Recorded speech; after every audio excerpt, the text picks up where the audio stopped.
right, here he is, Father Malachi Martin. Father? Good morning or good evening, depending on your time location. Zone. That's right, time zone. Time zone. We're all over the place. You sound very good. You sound in good shape, Art. I don't know how you manage to remain always so chipper. Well, it's simple. I think it's just like you, Father. We're both doing what we enjoy. Yes, I suppose that is the secret. I remember the last man to say that in public was Jimmy Stewart. He said he was paid to do what he loved to do. So this is the case of the same thing, I suppose. Tell me this, on your mind you had something about asking me about my background and training and that sort of business. That's right. There have been a lot of inquiries, apparently, because you're a very public person, about your background and your training and how you came to the priesthood and what your current status is. So instead of my reading a bio, why don't you just go ahead and tell us? Yes, I don't want to bore people enough, but you could always ask me a question if I'm obscure on any point. And it's quite short and brief in its own way, except I'll try and fill in the details where it's necessary to give a better picture. I was born in Ireland, of course, in Kerry, in Ireland, but way back in 1921. Father, I'm going to ask you to get a little bit away from the phone, if you would. Okay, what about this? Much better. Okay, it's a question of locating that speaker. And I joined the Jesuits, the Jesuit order, the order of the Jesuits. I joined it in 1939, just as war was being declared. In fact, I did it 3 days after we heard Prime Minister Chamberlain of England declare war on Germany. And Germany had attacked Poland. And I remained in Ireland for the duration of the war because we couldn't get out. It was dangerous to travel. And during that time, I got a university degree in Semitic languages and Oriental art and archaeology and history. And after the war, I taught. I went to philosophy for 3 years. It was the Jesuit rigorous training. And we went to philosophy for 3 years and got a degree from that. And then they had me teach little boys French and Greek for a couple of years. Every Jesuit had to undergo that teaching experience. Because if you can teach Greek and Latin to little boys who just want to get out of class, you have learned to teach. And after that, they sent me to Belgium, to a place called Louvain, where I studied theology for 4 years. And where I was ordained a priest, a member of the Jesuit order, and I spent another 3 years getting a doctorate in Semitic languages, Oriental art and archaeology, and history. And I did a special work published in 2 volumes on the Dead Sea Scrolls. And I spent a lot of time in the Middle East and studying the actual scrolls themselves. And I became an expert in paleography, that is ancient handwriting. It all sounds very boring, but it was very exciting. No, it's really not boring at all. It was very, very exciting.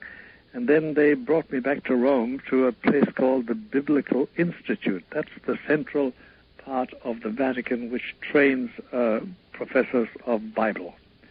And I became a professor and with tenure of Hebrew and paleography and New Testament and Old Testament, and of 1 or 2 other languages like Aramaic, which is used in the Bible, and was the language to which Jesus spoke.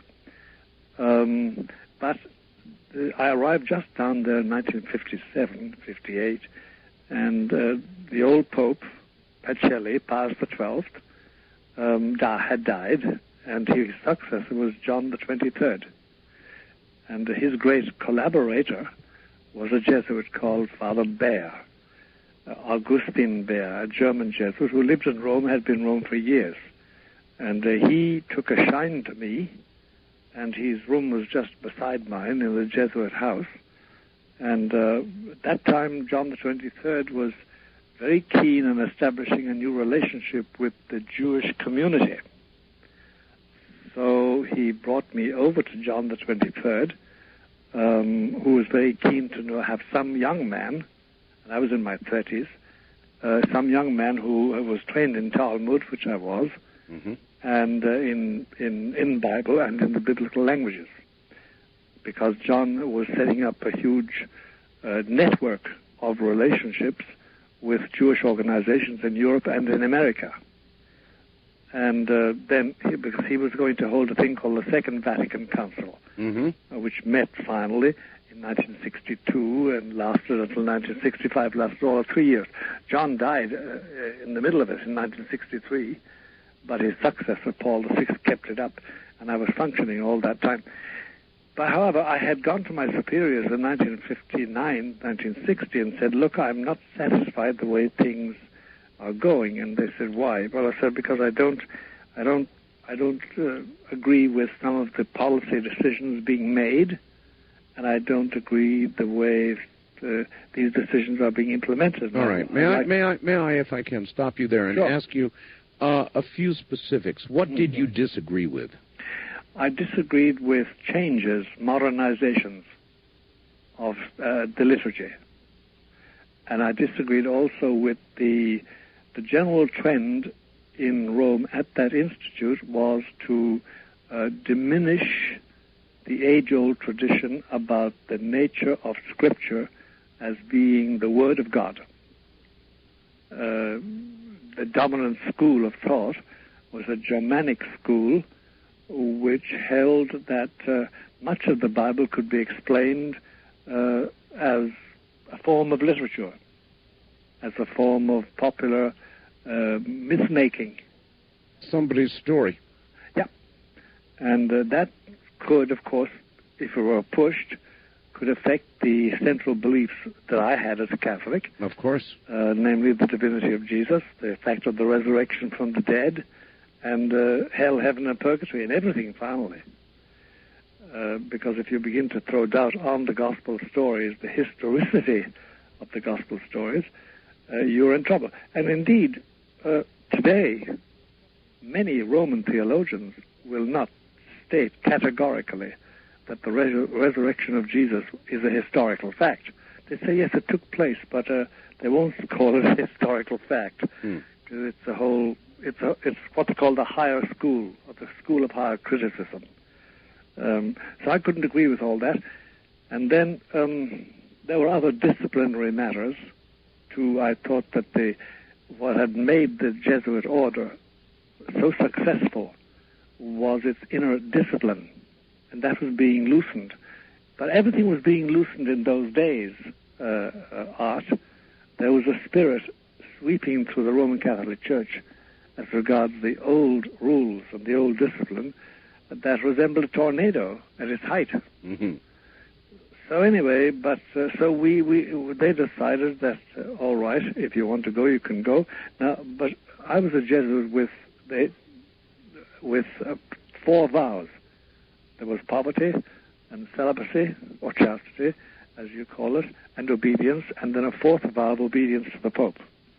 There's a special corps of Jesuits who have that 4th vow of obedience. It really means the Pope can call you in any morning and say, please depart for Tahiti and stay there and do such and such and such and such, and you can't ask for your ticket or for your support. You just do what the Pope says. Let's see if I've got it right. Poverty, chastity, obedience, and a special vow to the Pope of obedience, a special vow of devotion. So I went to Paul VI, who was the Pope then, this is 1964, and he said, all right, if you have to leave, you have to leave. I can dispense you from your vows. Which ones do you want to be dispensed from? So I said, well, I've got to earn my living, Holy Father. And for that, I'll need to not have a vow of poverty, because my vow of poverty means I can't earn any money or keep any money. And he said, all right. And I said, then I have to release my vow of obedience because I don't want to obey my superiors any longer. And he said, all right.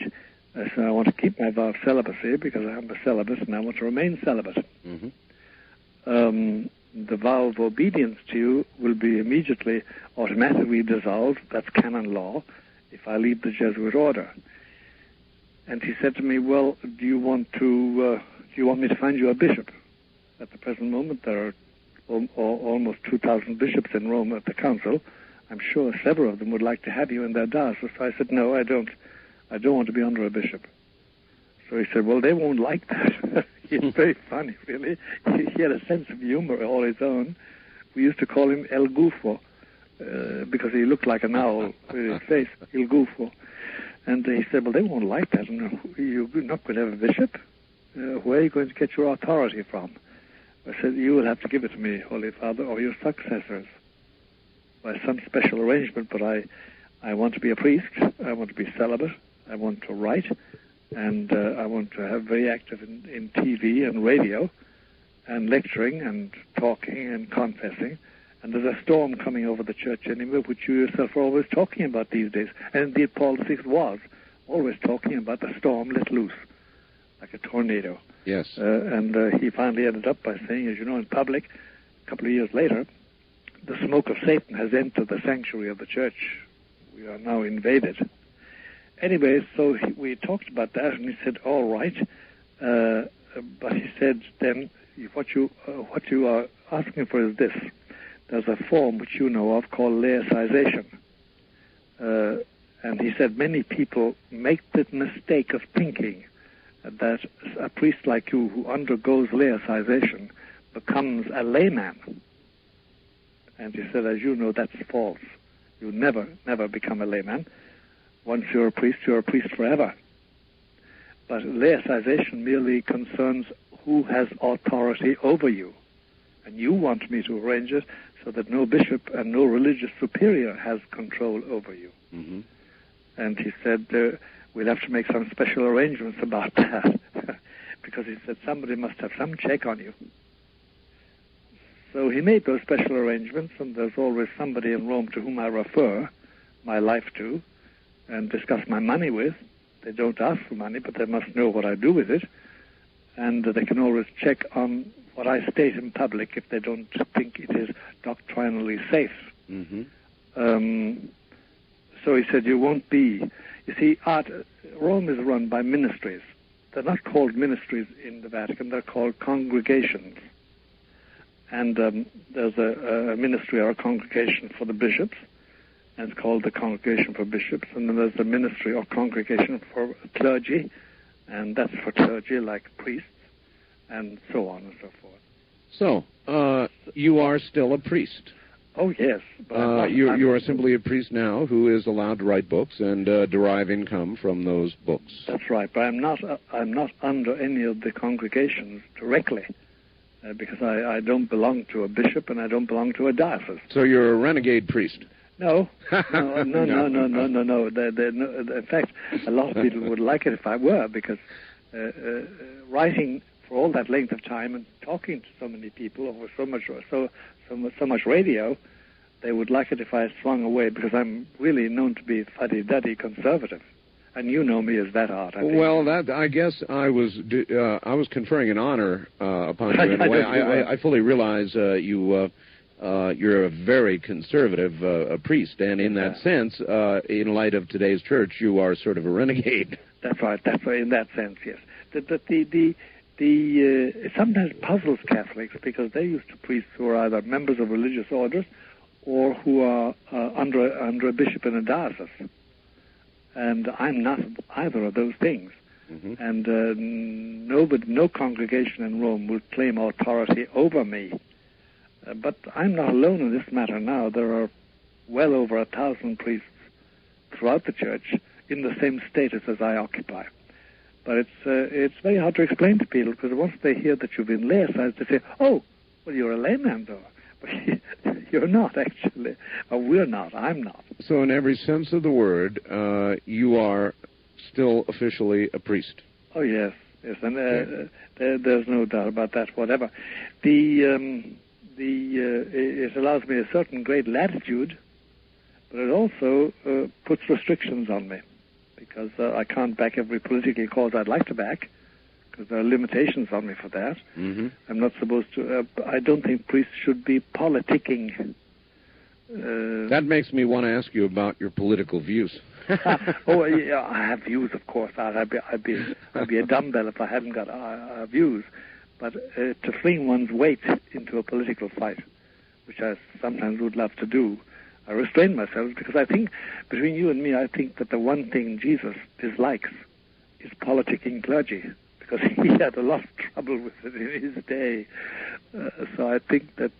Well, I have to frankly wonder about the entire process of politics. In other words, to attain high office in this land today, Father, yes, it seems as though you must be an accomplished prevaricator. It seems to me that you cannot do it with clean hands. I may be too condemnatory in that sense, although I'm not condemnatory. I hear confessions all day and forgive sins as a Catholic priest and as a human being. But it would seem that you've got to prevaricate, yes. You have to speak out of two sides of your mouth.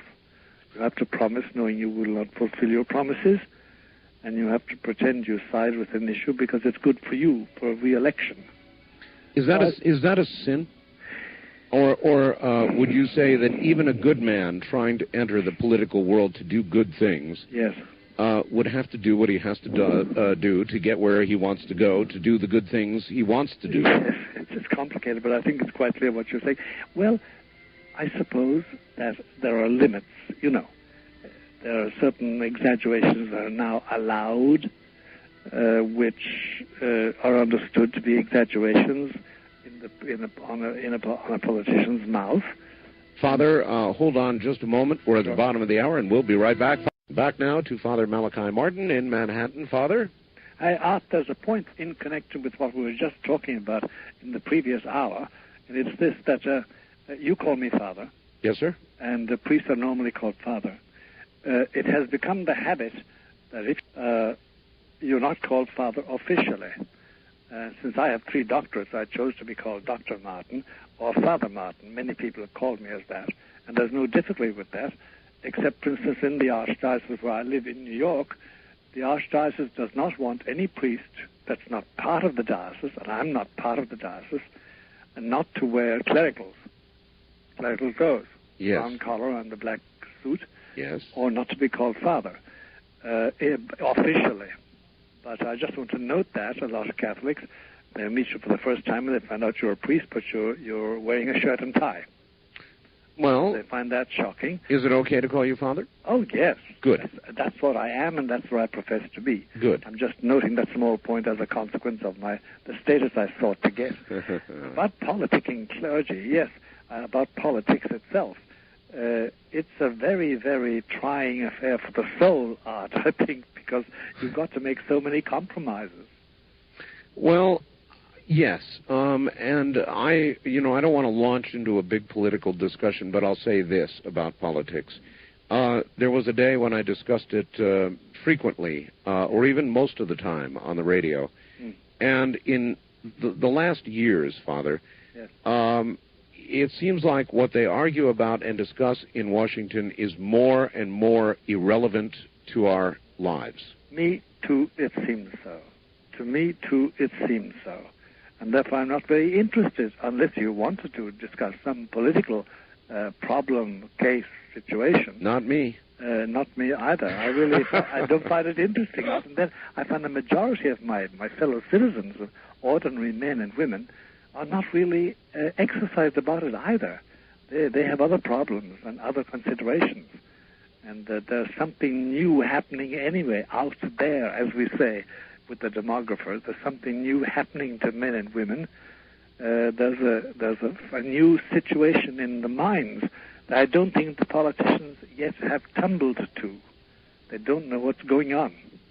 Well, I would join them with that. I'm not sure I know either. I just know we are at the edge of momentous change. Yes, we are. We are. There is a change taking place, and nobody can formulate it quite accurately yet. And I suppose until it becomes a de facto situation, encased in laws and in practices and in constitutional amendments, we won't know what it is, but there is a change taking place. And I can characterize it in a certain way, but it won't be a complete characterization. It's very hard to pin it down. But there is a change. When I interviewed you, Father, it goes back... at least a year. A year, maybe a half a year at least. you made a statement that stuck in everybody's mind. You said, this spring, watch the skies. That's right. Now, there was a most remarkable event over Phoenix, Arizona. Most remarkable. Something gigantic hovered over that city, to the point where Frances Barwood, one of the councilwomen in Phoenix, called for an investigation, a gigantic hubbub. There have been things seen all throughout this spring in our skies that we normally do not see. I wouldn't characterize them as alien spaceships or devils or weather inversions or flares or anything else. Something is going on. But there were these extraordinary phenomena, huh? Yes.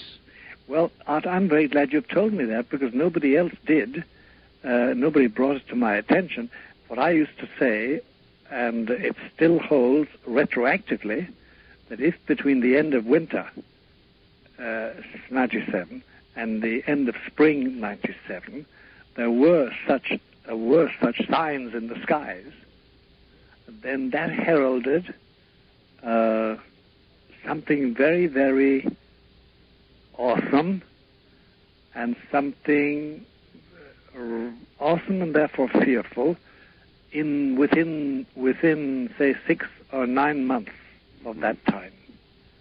Certainly before winter of 1998 is over, and probably before this calendar year 97 is over. And I still say it. Father, you said you worked extensively on the Dead Sea Scrolls. I did. How much of the information in the Dead Sea Scrolls is now not public, and will it ever be? And what do the Dead Sea Scrolls reveal? Well, the answer to the first question, Art, is very simple, and it is a needed statement. There was, for quite a while, a constant rumor being repeated, especially in the popular press, that somehow or other either Roman Catholic priests or Jewish rabbis or Jewish scholars, or some group anyway, had found certain scrolls, certain writings from Wadi Qumran, that's the place in Jordan now, where the original writers of the Dead Sea Scrolls lived, at a place called Ain Teshka, and that if they revealed these documents, that they would upset every traditional view of Christianity and Judaism. Now, we have examined every inch. The truth is, we have examined every inch of every Dead Sea Scroll. Every scroll produced in the scrollery, produced by the scribes, transcribing them by hand. Mm-hmm. There is nothing extraordinary being kept from the public. What is being kept from the public is the publication of all the documents, because it takes a terrific amount of time to decipher them and to print them and publish them and translate them. But nothing has been hidden by a cabal of scholars, Christian or Jewish, and it gives a very false impression. That's the first thing to say, that it is all accessible. It now is all accessible, and as time goes on, it will be more and more studied and illuminated by scholarship. All right, there then are large unpublished portions of the Dead Sea Scrolls. There certainly are. And then sometimes it's not so much that they're large unpublished, but significantly, some things are small little scraps. For instance, only in recent years, Art, have we found out that one scrap, I suppose it's about the size of the palm of my hand, which is certainly from the scrollery, and which certainly dates from about 10 years after Jesus died, and presumably Jesus died by crucifixion in the year 33. But this scrap, coming from the scrollery in Wadi Qumran, the Dead Sea Scrolls place, the monastery as we call it, has on its back a quotation from the Gospel of St. Mark. And that is revolutionized. because that shows that the Gospel of St. Mark was circulating at that time. That would be about the year 45 or the year 50 A.D. Mm-hmm. And that is revolutionary. That mere small little fragment. And so on. There are other surprises to come. Now, there's one thing which we must keep in mind, though, and it's this. The soil in Palestine, the soil in that part of the country, that part of the world, I should say, now it's mainly Israel, is a dry soil which preserves things. Yes. And I am certain, I will probably be playing a harp. I'm very hopeful about that part of my life, but I will be dead because I'm 76. But I think that in time, that land is going to yield ancient manuscripts. They will be found by archaeologists and published, and they will help revolutionize our entire concept of the Bible. For instance, Art, do you know we have no pre-exilic copy of the Bible? What do I mean by that? Well, as you know, the Jewish population of Palestine was led into exile in the year 594 by King Nebuchadnezzar. That was the exile to Babylonia. We have no copy of the Bible dating from before that time. No pre-exilic copy. I am certain there are pre-exilic copies. So it's like the missing link. That's right. And it's a funny thing, the further we get away from those events, way back 2,000 years ago, 2,500 years ago, 3,000 years ago, the more we find out about it. It's the inversion of history. So that is coming. Now then, about the significance of the scrolls themselves, they confirm everything we know about Judaism. There's nothing in them which is specifically Christian at all. At all. At all. At all. There's nothing specifically Christian. And, you know, Jesus, when he was taken prisoner one night, the night before he died, he was being interrogated. And one of his interrogators said to him, "What have you been teaching in the streets? What's your doctrine?" And he came back very strongly. Jesus never turned the other cheek, by the way, ever. And at that same interview, by the way, somebody struck him across the face. Somebody struck him. He didn't turn the other cheek. He turned on the man and said, "Why did you hit me? If I've done something wrong, say so. If I didn't, what's right of you to hit me?" But anyway, Jesus' answer to the accusation that he was teaching doctrine said, "I'm sorry, I have never taught." And then he used an expression in Aramaic, and in Greek, we have it in Greek, which is normally translated as "in secret." Basod would be the Aramaic. But basod is the term used in the Dead Sea Scrolls, the official documents of the group of people who were there, to indicate their special meetings, their professional gatherings.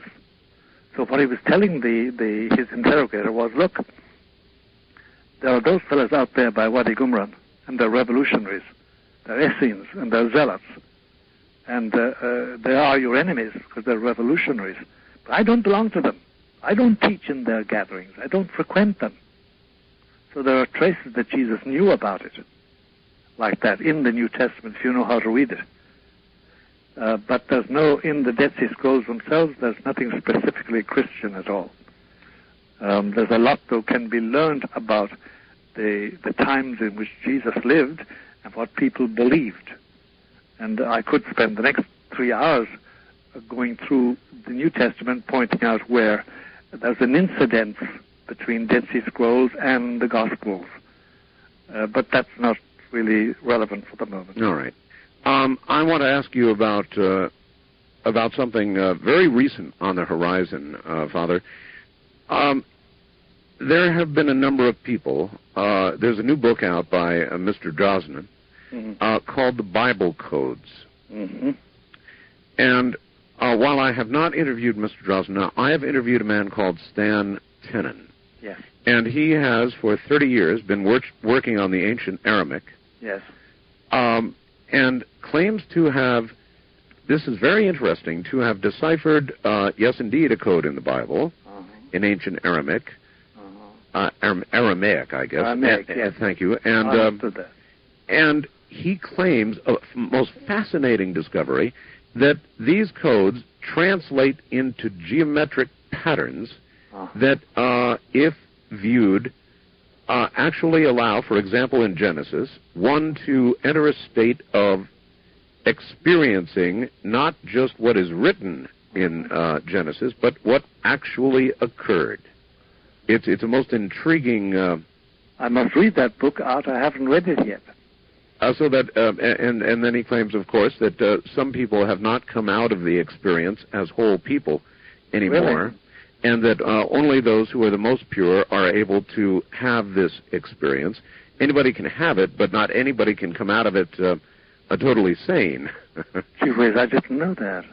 I must look at that book. And I was wondering, I guess, have you heard about the publication? Oh, I've heard about it, all right, the Bible codes. I've heard about it. And indeed, there has always been a tendency, not more than a tendency, there's always been the habit, especially amongst Jewish scholars, Talmudic experts, to read the bare words of the Bible, which is mainly Hebrew, but some Aramaic, but mainly ancient Hebrew, to read them in such a way that they get a double meaning out of it, and a more profound meaning than the simple meaning we take from the historical parts of the Bible. There's no doubt about that. And have you heard about an art called gematria? No, what is that? Gematria is actually it's a word used in the Talmud, the Jewish Talmud, but it comes from the Greek word geometry. But gematria is the use of the letters of words. Say in the first line of Genesis is Bereshit bara Elohim et hashamayim v'ta'aretz. In the beginning, God created heaven and earth. Yes. But they take each letter and they give it a value, a numerical value. Yes. And they translate those numerical values into other words, more profound than the bare statement, in the beginning God created heaven and earth. It's called gematria. And sometimes the results are astounding. They really are astounding. And do you consider it then possible, Father? I consider this as a possibility. If you know something did happen, you find confirmation of it in gematria. But it's merely a confirmation. New revelations about God, new revelations about the evolution of mankind, new revelations about God's nature, about our destiny, and about holiness, and about the entire question of religious belief. No, I don't consider it reliable. You must have it beforehand, but gematria does provide a confirmation. There are books published on this, and you have to know math very well. And nowadays you must be able to use a calculator, because you've got to run off and you calculate the value of a word. Well, the man who published the work called The Bible Codes, Drosnin, yes, claims that it is predictive, that it is prophecy. Uh-huh.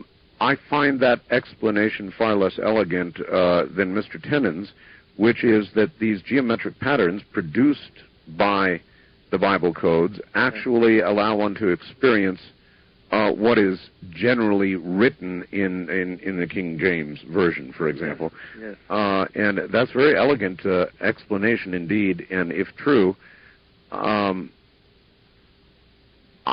can't say it's something I could try because I'm not nearly pure enough to try it, but... Nor I. I do not feel that either. Then it goes against, I must say, I couldn't do it from the point of view of doctrine, because I don't believe that that's the way I'm supposed to find God. I'm supposed to find my belief. I have a far more, what I would call an objective norm. That's not to attack anybody as subjective. But the difficulty is this, Art, that if I'm allowed to set up rules of interpretation, which I choose arbitrarily, because I'm just one single person, and with that I find out that I can predict such and such and such and such. First of all, people must wait to see are those predictions fulfilled. Yes. Otherwise it's a fake. And while I'm waiting, I still am hanging on the subjective interpretation of one single individual. And that I find very shaky, especially if I'm seeking guidance for concrete decisions. Should I marry this woman? Should I have children? Should I invest in this business? Should I believe this? It's a shaky basis for concrete decisions I have to make. Is it honest of me to conclude such and such a deal? You know, and I need guidance. I'm a moral being, and I can be very immoral if I haven't got guidance. Indeed. All right, Father. Hold on. We'll be right back to you, Father. Yes. This August, again, I'm going to remind you to stay a little bit away from your phone, if you would. Is that better? Yes. Oh, infinitely. Right. Yes, sir. I'll do that religiously, I hope. Religiously. Father, this October, I'm going on a trip which is going to take me to Rome. I've never been to Rome. I've never been to the Vatican, and I'm going to go to the Vatican. What should I see? Oh, that provokes an awful lot of thoughts in my mind, Art. Entre nous, between you and me, let me provide you with one or two names to go and see when you do go there. Oh. And if you're to give me your dates, but I will talk to you separately about all that. All right. All right. But apart from that completely, there is so much to be seen there that my one main advice to you is to make a choice beforehand, because you can't stay there forever. As a matter of fact, I'll only be in Rome for 2 days. Well, then in 2 days, there are certain things you can see and are worth seeing, and that repay the time put into it. You can see St. Peter's, and you can see the Vatican museums, the main museums, in 1 day, less than 1 day, in one good outing, organized by some agency. And there are many good ones in Rome, and there are many good ones here. They're organized it in Rome for you. Now, if I were to use your name, that would not get me into the secret archives, would it? Well, if you use it with certain men, whose names I'll give you, yes.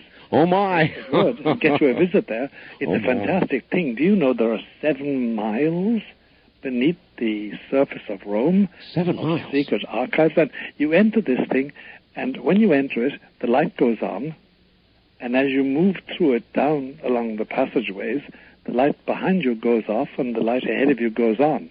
Oh, it's a fantastic thing. It is a fantastic affair. What I would give to be able to see that. You can see it all right, but if you can, in a short visit though, you just look at it and you pass on because you haven't got the time.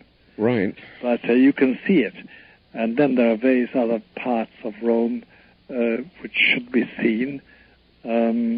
But the main one would be the Peter's Basilica and some of the main Vatican museums, because they're magnificent. You've never seen such magnificence and such art. Well, I'm looking forward to it. Oh, it's a marvelous thing. It's simply marvelous, and Rome has some aura which exists no place else. And they say, non si parte di Roma. Nobody ever leaves Rome once you've been there, and it's true. But before you go, I must know your dates, and before you go to Rome. Indeed, I will let you know. I'll be in Rome actually. I believe October 2nd. October 2. Well, no, that's wrong. Now, let me get back to you on that. Yes, actually, it's at the end of the we can talk separately, but we have all the time. All right. Here's the facts I want to read you. We're going to get down to some hard stuff here. Yes. Dear Art, I'm sure the good father would agree that belief in God must come from one's own faith. Yes. Then it would it not be true that faith is necessary for one to believe that demons also exist? I personally believe that his God, meaning yours, Father, yes, or any God, does not exist. To me, it's all a fairy tale. So, would my non-belief of the angel and demon, God and devil, heaven and hell dogma, mean that I am one whose body cannot be possessed? And if so, what does that say about that particular theology? So I guess, number one, would somebody of his sort be somebody whose body could not be possessed? No. His body can be possessed. his belief or disbelief is no guarantee his body won't be possessed or can't be possessed. But that doesn't mean it will be either. It's the profile. We try to create the profile of the possessable person, Art. We've tried it since 1970, and there is no profile. There is no profile. No, it's a random thing happening. Rich, poor, good, evil. Male, female, homosexual, heterosexual, educated, uneducated. It doesn't make any difference. That's not the norm, apparently. We don't know what the norm is. It looks to us like completely random choice. Because, Art, between you and me and the Holy Spirit, I know very naughty people. I really do. In New York, I mean, people who have morals that I can't share. I know mafia people. I've come across my share of these people in many walks of life, but they're not possessed. They're just very naughty. How actually, it's a very good question. There are, as you point out, many naughty people. It's a very kind word. Yeah. How do you delineate between the very naughty and the possessed? Well, the very naughty are usually terribly honest about their naughtiness. A high-class call girl, who is simply a prostitute, will tell you honestly, when she lets her hair down, that she is that. A mafia soldier who is on vacation over here from the West Coast because he's done something over there and he's in retirement for the moment over here. I'm citing people I know. They'll explain exactly what happened. In fact, one of my first contacts as a priest in New York was with a mafia soldier who had been shot up and needed absolution and anointing. They were afraid he was going to die. But that's one kind. The other kind, the possessed kind, is something very different. And then there's the various stages of possession. But it's a very different thing. The phenomena is different. The behavior is different. The things surrounding them are different. The atmosphere, the smell, the behavior, the look, the language.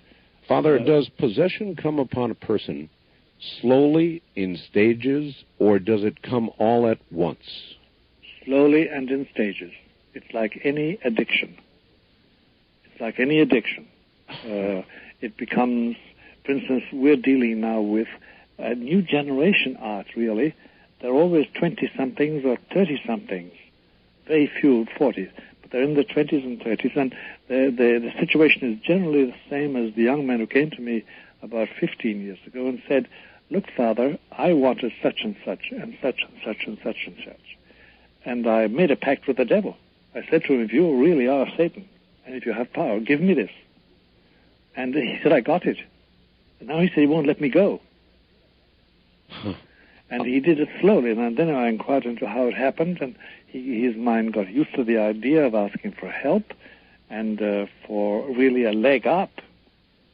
And he got the leg up in various places and succeeded tremendously in his profession. And then he found that his mind was locked and his will was locked, and he wasn't free. He wasn't free to love, and he wasn't free to choose. And finally, he wasn't free to die. Father, there are many people who have, at one time or another, let it cross their mind. Yes. Let me have this. Let me succeed in this. Let me do this. Yes. And I'll sell my soul, whatever. Yes. Now, how does one know whether one actually has made a pact with the devil or one has just had a fleeting horrid little thought that went away? No, it's a very good question. There's this Art, and those to whom it has happened will know exactly what I'm talking about. There is this lock they find on their will, and there's the control of their mind, which they lose. It's not that they go all hairy or they lose it, as we say, but it is that they find that their mind is restricted in certain ways, and their will, they cannot do certain things. They cannot exercise compassion. They can't desire certain things. They can't really desire their wife or their husband. if it's a woman that's in question.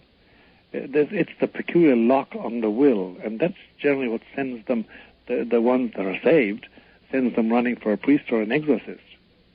What happens in some cases is that they go further into it, and they're completely programmed and controlled. Well, and then you have perfect possession, out of which I have never seen any person emerge. Never? Never. I haven't seen them.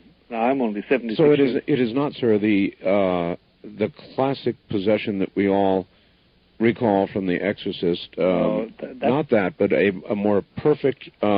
It's a perfect possession. You see, the classical form is the person who makes themselves very obnoxious in their behavior. And they're really like the child. When a child is hungry, an infant who can't talk, they bang their heads on the ground and they throw themselves around. They may protest. And they're saying, I'm hungry, or I'm dirty, or I'm thirsty. That's one form. And something can be done about that. But when they're perfectly possessed, they don't ask for any help.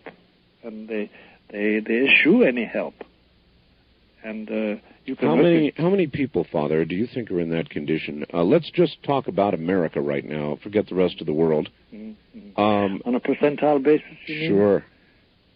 A minimal crowd, a minimal set of people. By minimal, what do I mean? Well, we're 260 million, isn't it, or something like that? Yes. I'm trying to make a proportion between the number I've known and the general population. I suppose about 10 million. 10 million. If I am in my mind, I'm calculating the proportion of people I've been with in this whole field. Well, here's a tough question for you. Uh-huh. Would we generally, if we could see these 10 million people, yes, would we find that they are the powerful, the successful, the... Yes, you would. None of them are obscure. None of them are failures. None of them are without respect and means. A lot of them are in high places. And as Charles II said about his ministers, the higher they go, the higher they climb, the blacker their bottoms get. But that's the very worst possible scenario for the world. These are the people who are shaping policy. Well, that is the difficulty, that we do find those in charge of things. And when you do, but I've seen the following take place. In a certain bureaucracy, which I won't name, but a very well-known bureaucracy, mm-hmm. Of a worldwide nature, not merely American.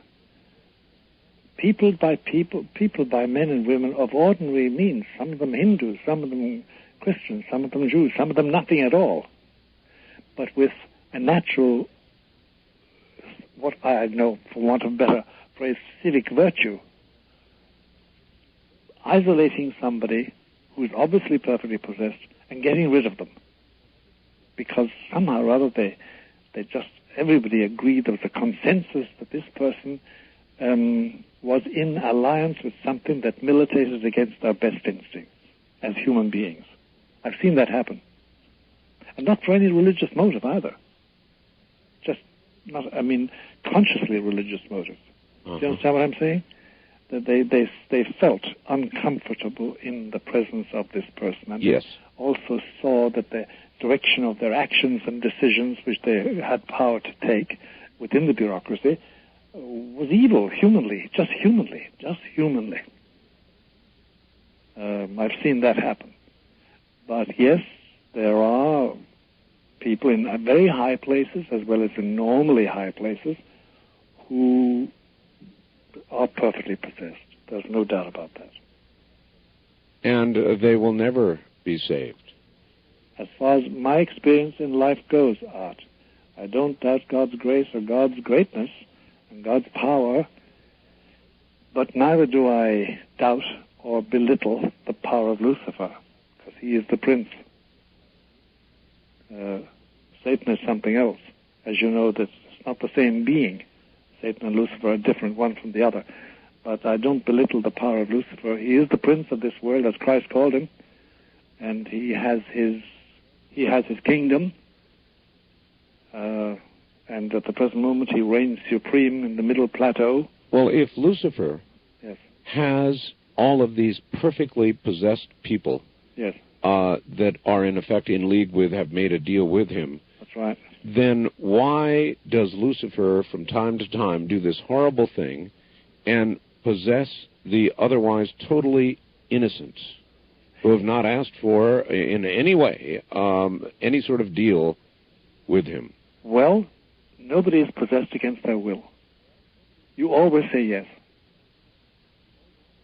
Even the semi-possessed, even the obsessed, which is the stage prior to possession, they say yes. You are never possessed against your will. You're never obsessed against your will. You open a door and you say, well, who are you? Or put a foot in and let me look at it. Or it's partial invitation. Mm-hmm. But what must be stressed is that this doesn't happen to everybody who's just barely naughty. Do you understand? I use the word naughty to cover all sorts of human malefactions. I'm sure. But it doesn't follow. It's a random thing as far as we're concerned. But there's one more thing which we must stress, and it's not a cause for pride on our part, but it's this, that Lucifer, it can be intensely stupid, as Satan can also, as all demons can be. They're extremely limited in their knowledge. They don't know everything. They're not all powerful. In fact, they have merely been conceded certain powers by God.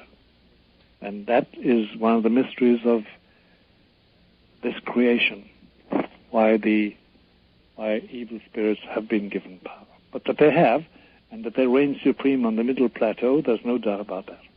Father, I recently saw a movie called The Craft. I don't know whether you've ever seen it. I've heard about it. It is about 4 young women who decide they will call upon dark spirits to do their bidding. It's quite well done, calling on dark spirits from north, south, east, west. Yes. It's a horrifying movie. And to back it up, I've interviewed a number of people who suggest that young teenage girls, particularly young teenage girls, yes, are powerful. That they frequently have things occur around them where poltergeist problems have occurred. That's right. They've occurred around young teenage girls. Now you have these 4 girls actively seeking out the dark forces to do their bidding. Yes. Is such a thing possible? Oh, yes, and is an everyday occurrence in our experience. Now, it's not that everybody does it, or a lot of people do it, but as far as happening art, it's an everyday occurrence. Back now to Father Malachi Martin. By the way, Father, yes.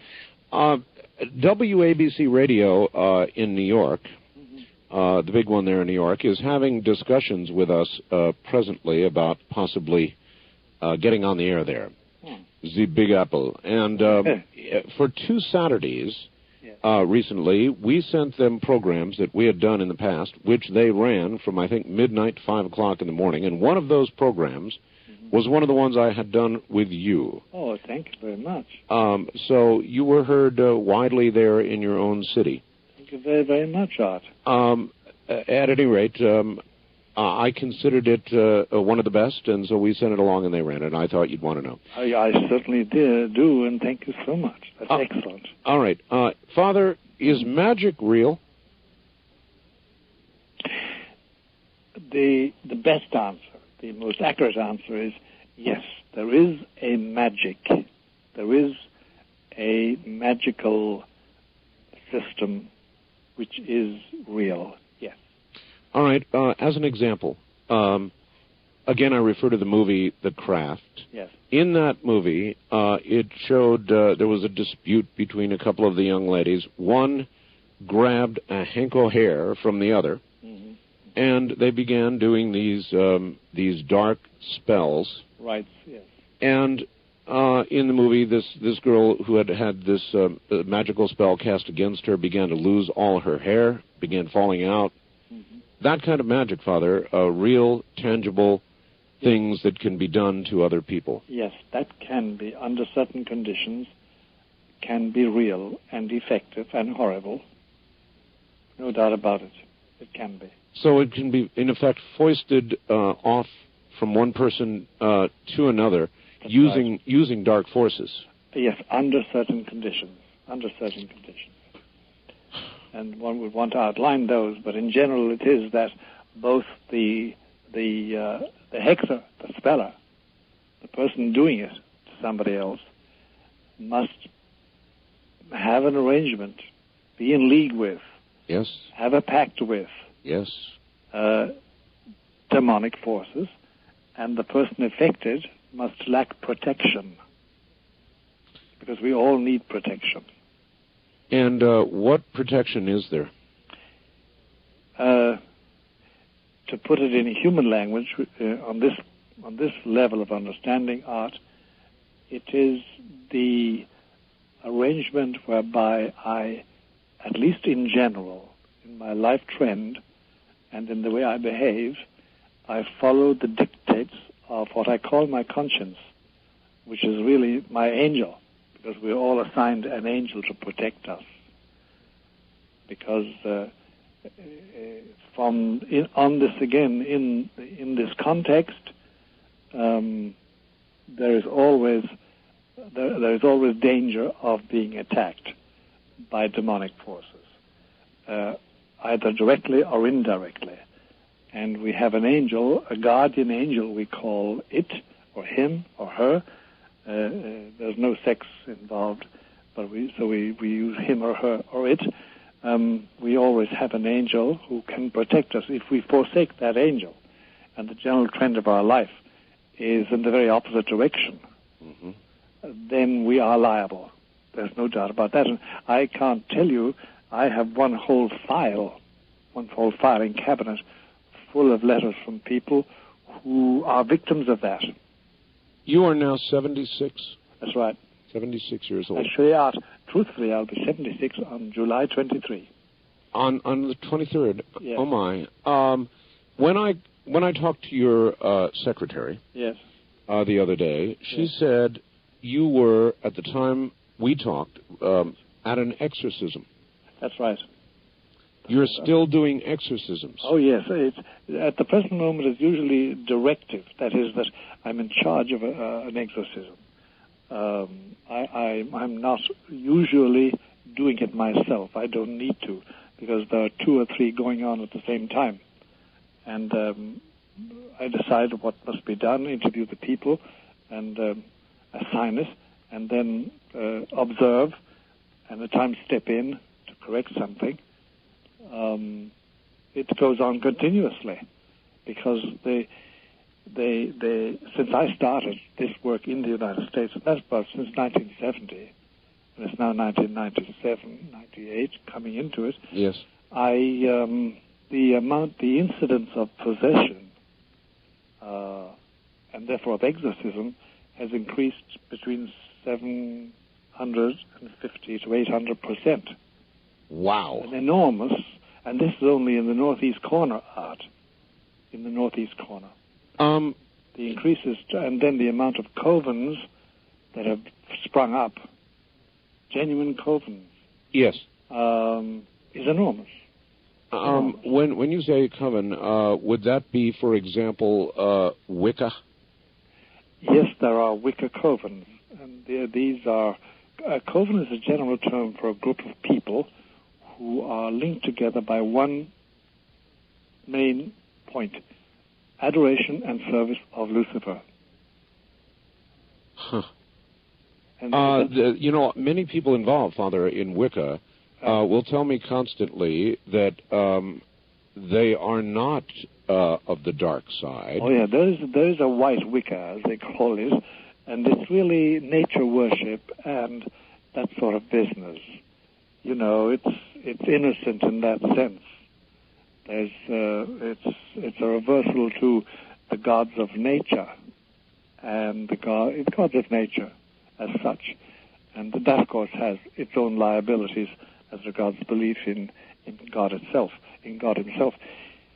But the White Wicca, and I know I know the chief Wiccan in Long Island. She's a very respectable lady, and she holds classes teaching people how to enter Wicca, white Wicca, and they will have nothing to do with any other form of it at all. But that's not what we're talking about, really. It's a nature worship, and a lot of people are in it. Many who are in it because of disillusionment with religion, Judaism, Christianity, Catholicism, yes, Presbyterianism. You know what I mean? They've had it up to there, as we say, with a formal religion. Therefore, they find this consoling, and they love animals, and that's what it is. They never have sacrifices of little animals, dogs or cats or birds or horses or anything like that. It's a nature worship, and you see, if we use the word paganism, it has connotations for the ear that are sort of bad. You know, these are what the ancient Romans and ancient Greeks and all those people practiced. Is it as dangerous for one's soul as even the darker forms of Wicca? No, it is not. And I've met many Wicca people who are led out of it by sheer devotion to nature and by finding out that the beauty and the truth around them must mirror some greater beauty, greater truth, more permanent beauty and truth elsewhere. And that's God. But it all depends. It's very hard to give an accurate answer to your question, because it all depends on what graces have been offered you. Has God entered your life, and have you refused him? Do you understand me? Have you rejected an invitation from God? Father, I don't feel I've ever had one. I don't doubt a creator. Mm-hmm. However, I have no tangible proof, and I am the kind of person who has a very difficult time believing in that which I cannot prove, and I'm constantly striving to prove and to learn through every avenue I can manage, some of them probably very less worthy than you can imagine. But I'm constantly searching and looking, and yet I've been unable to make that leap of faith, and I don't know that I've ever received a specific invitation. How does one know? Well, I'll tell you. Somebody has said, and it's a way of entering into this, somebody has said that if I say to you, and I'm not me and you're not Art Bell, so we're two mythical people, but if I say to you, look, I want to love you, that's the beginning of love. It's the beginning of love. If I say, I'd love to believe in you, it's the beginning of belief.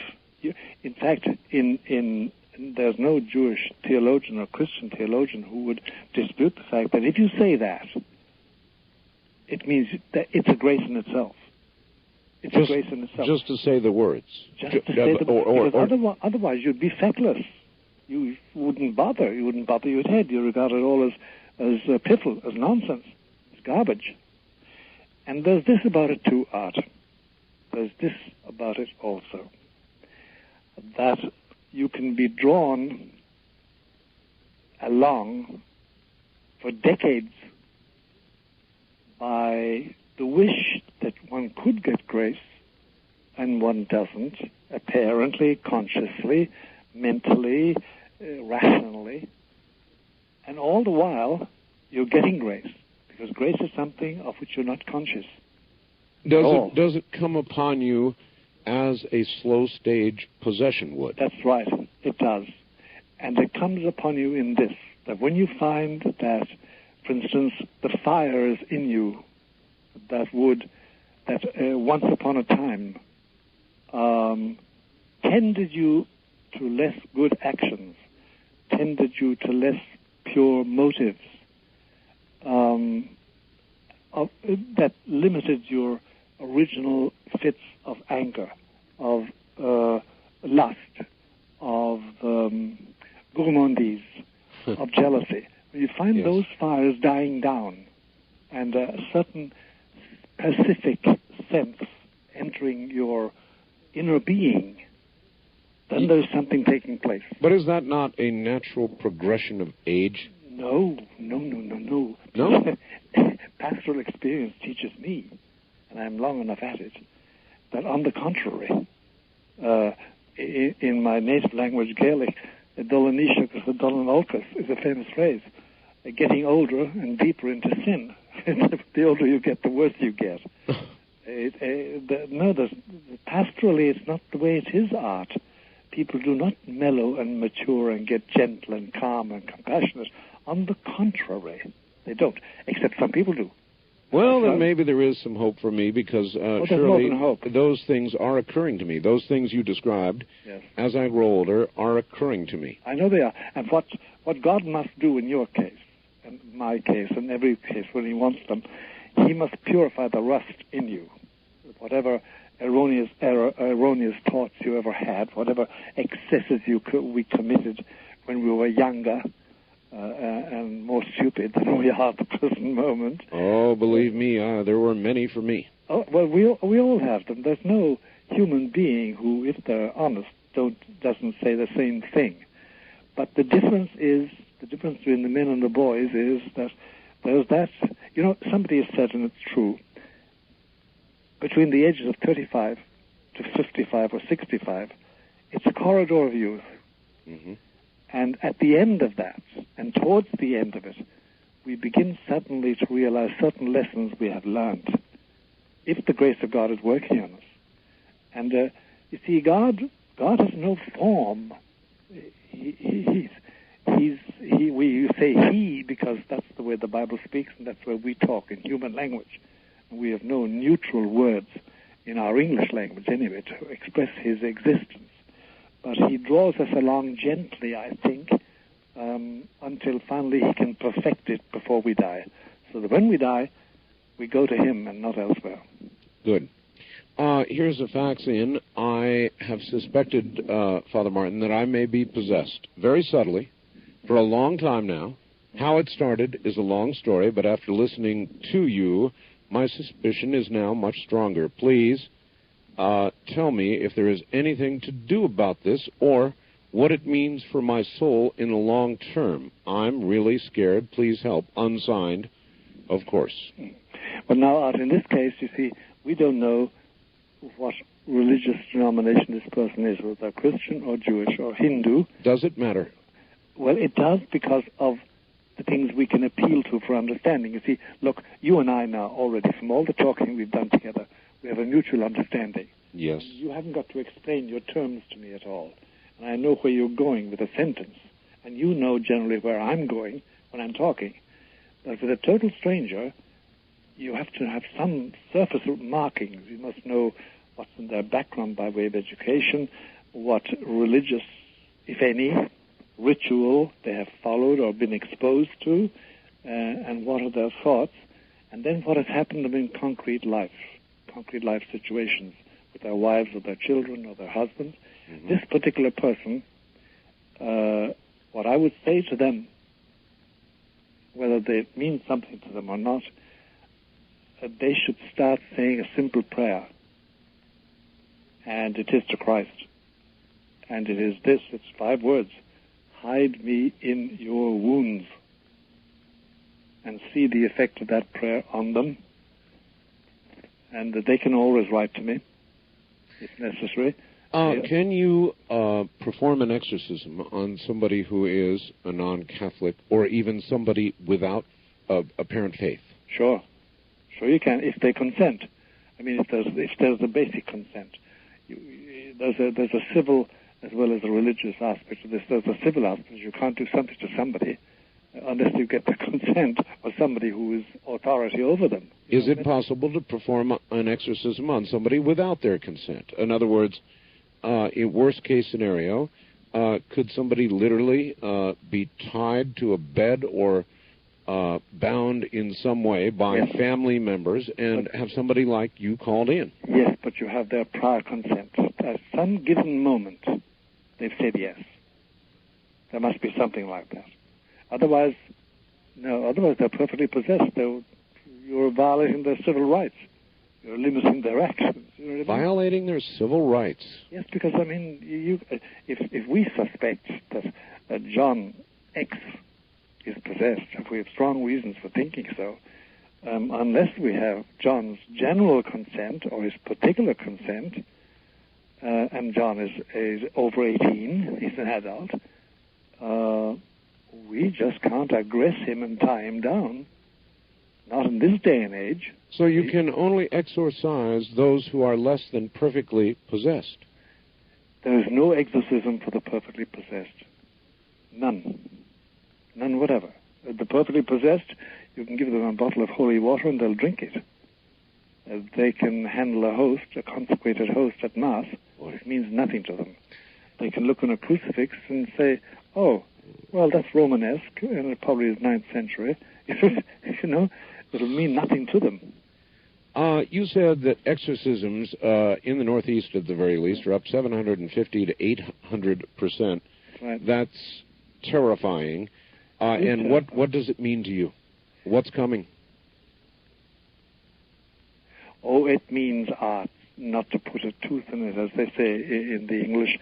It means that the prince has a wider kingdom than he had when we started off in 1970 anyway. That means he has a wider clientele. And therefore that... See, art then, I don't know if you've noticed it, but there's a certain disturbance, perturbation of mind, disequilibrium, at least a certain uncertainty in people today. There wasn't 20 years, 25 years ago, 30 years ago, 40 years ago. I have noticed, believe me. There is this peculiar thing, and it's the demon.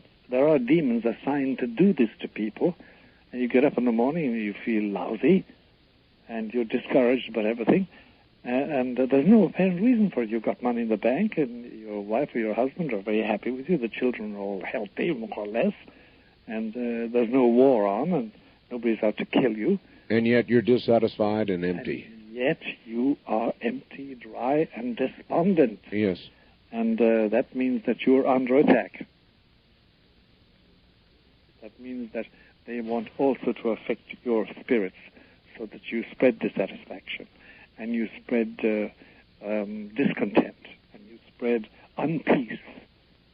And that's why we all love somebody who, when they come into a room, the light comes with them. Light and peace and joy of some kind or other. And you know that person when you're in their presence. Exactly. They don't make you horse laugh every moment of the day. Sure. They do give you this, and when they leave, it goes with them, and you don't want them to go. It's you can see, and it's the simplest people have it. And the opposite is true as well. When you are in the presence of a perfectly possessed person. Yeah, you know it. You don't wonder about it. You know it. You know, and then a lot of people see who are not acquainted with the phenomenon itself. And Father, hold on. We're at the top of the hour. Stand by. We'll be back to open the phone lines. But I want to set aside one line for an interesting purpose. We have with us a very holy man indeed, Father Malachi Martin, advisor to popes. And you've probably heard him before, perhaps not. This may be the first time. Father Martin is an exorcist. He has done many, many exorcisms. He now directs exorcisms. I think it would be useful and intriguing to open a line, a special line, for those who are either atheists or those who practice the dark arts.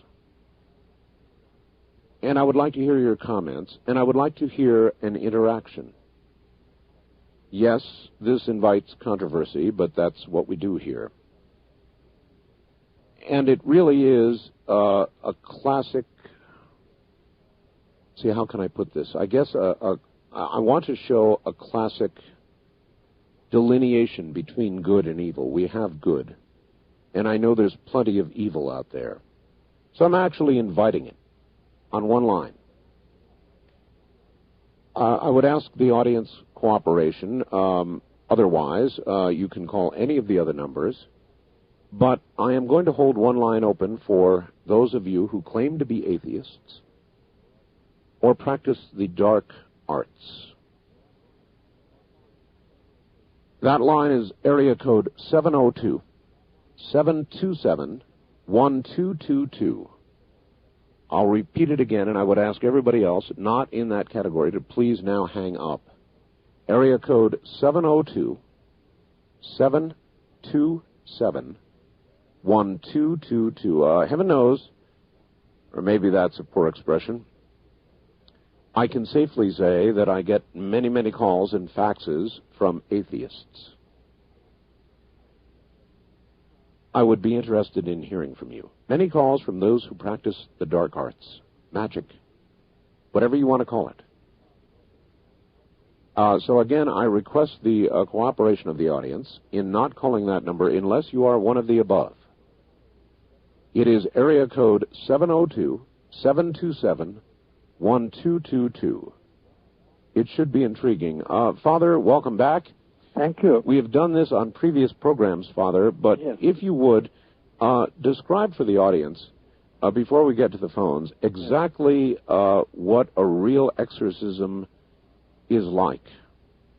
Well, the essence of an exorcism, when it's really an exorcism, by the way, just as a preliminary remark, let me state this much.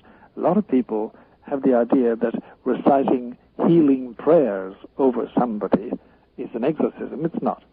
The essence of exorcism is a confrontation between the exorcist and the demon presumably possessing the person who is being exorcised. Uh-huh. It is a personal confrontation.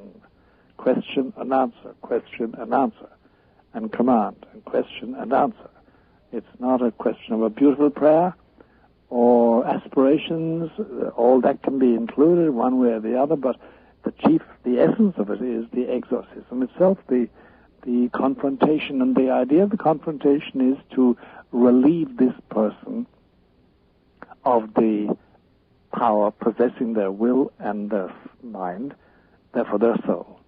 What occurs during this confrontation? I mean, what occurs is, first of all, there's the difficulty of getting the demon to talk. Away from the phone a little bit, Father. Yeah, it's the difficulty is that the exorcist must first of all achieve is getting into contact with the demon, presumably possessing this person.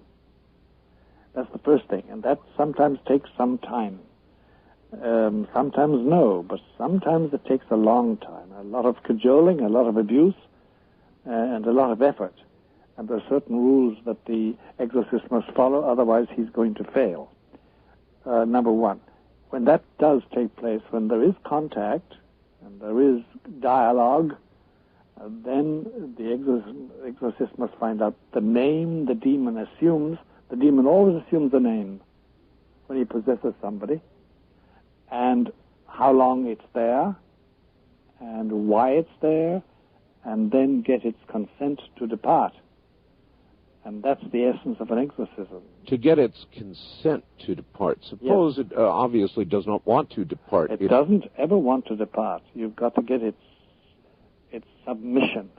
Its consent is a difficult word to use. It's submission to being expelled. Because you see, there is an entire theory and belief behind it all, Art. It is that as long as this cosmos endures as it is, demons have a certain liberty, a certain freedom, and they roam on what is called, figuratively, the middle plateau. Once this cosmos ends, and there's only heaven, then there's only hell, and they go back there permanently, and it's more intense suffering for them. They never want to go back there. They'd rather roam around the world. And you have examples of that in the Christian Bible, in the demons who possessed these people that Christ exorcised. They said, please put us into these swine. Remember the incident of the Gerasene swine, Art? It was a hog farm, obviously. There was a whole flock of hogs, and they possessed these poor animals, and they all rushed into the sea over a cliff. they didn't want to be sent back to hell to suffer, just to suffer. They wanted to roam the world on the middle plateau. But it's a whole mentality which the exorcist must have, and because he's got to understand who he's up against. Father, question. Yep. The middle plateau. Yes.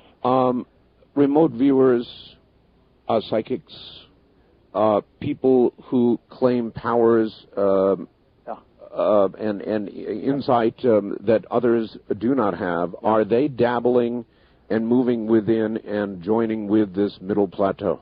They are. Dabbling is a mild word. They're doing much more than that.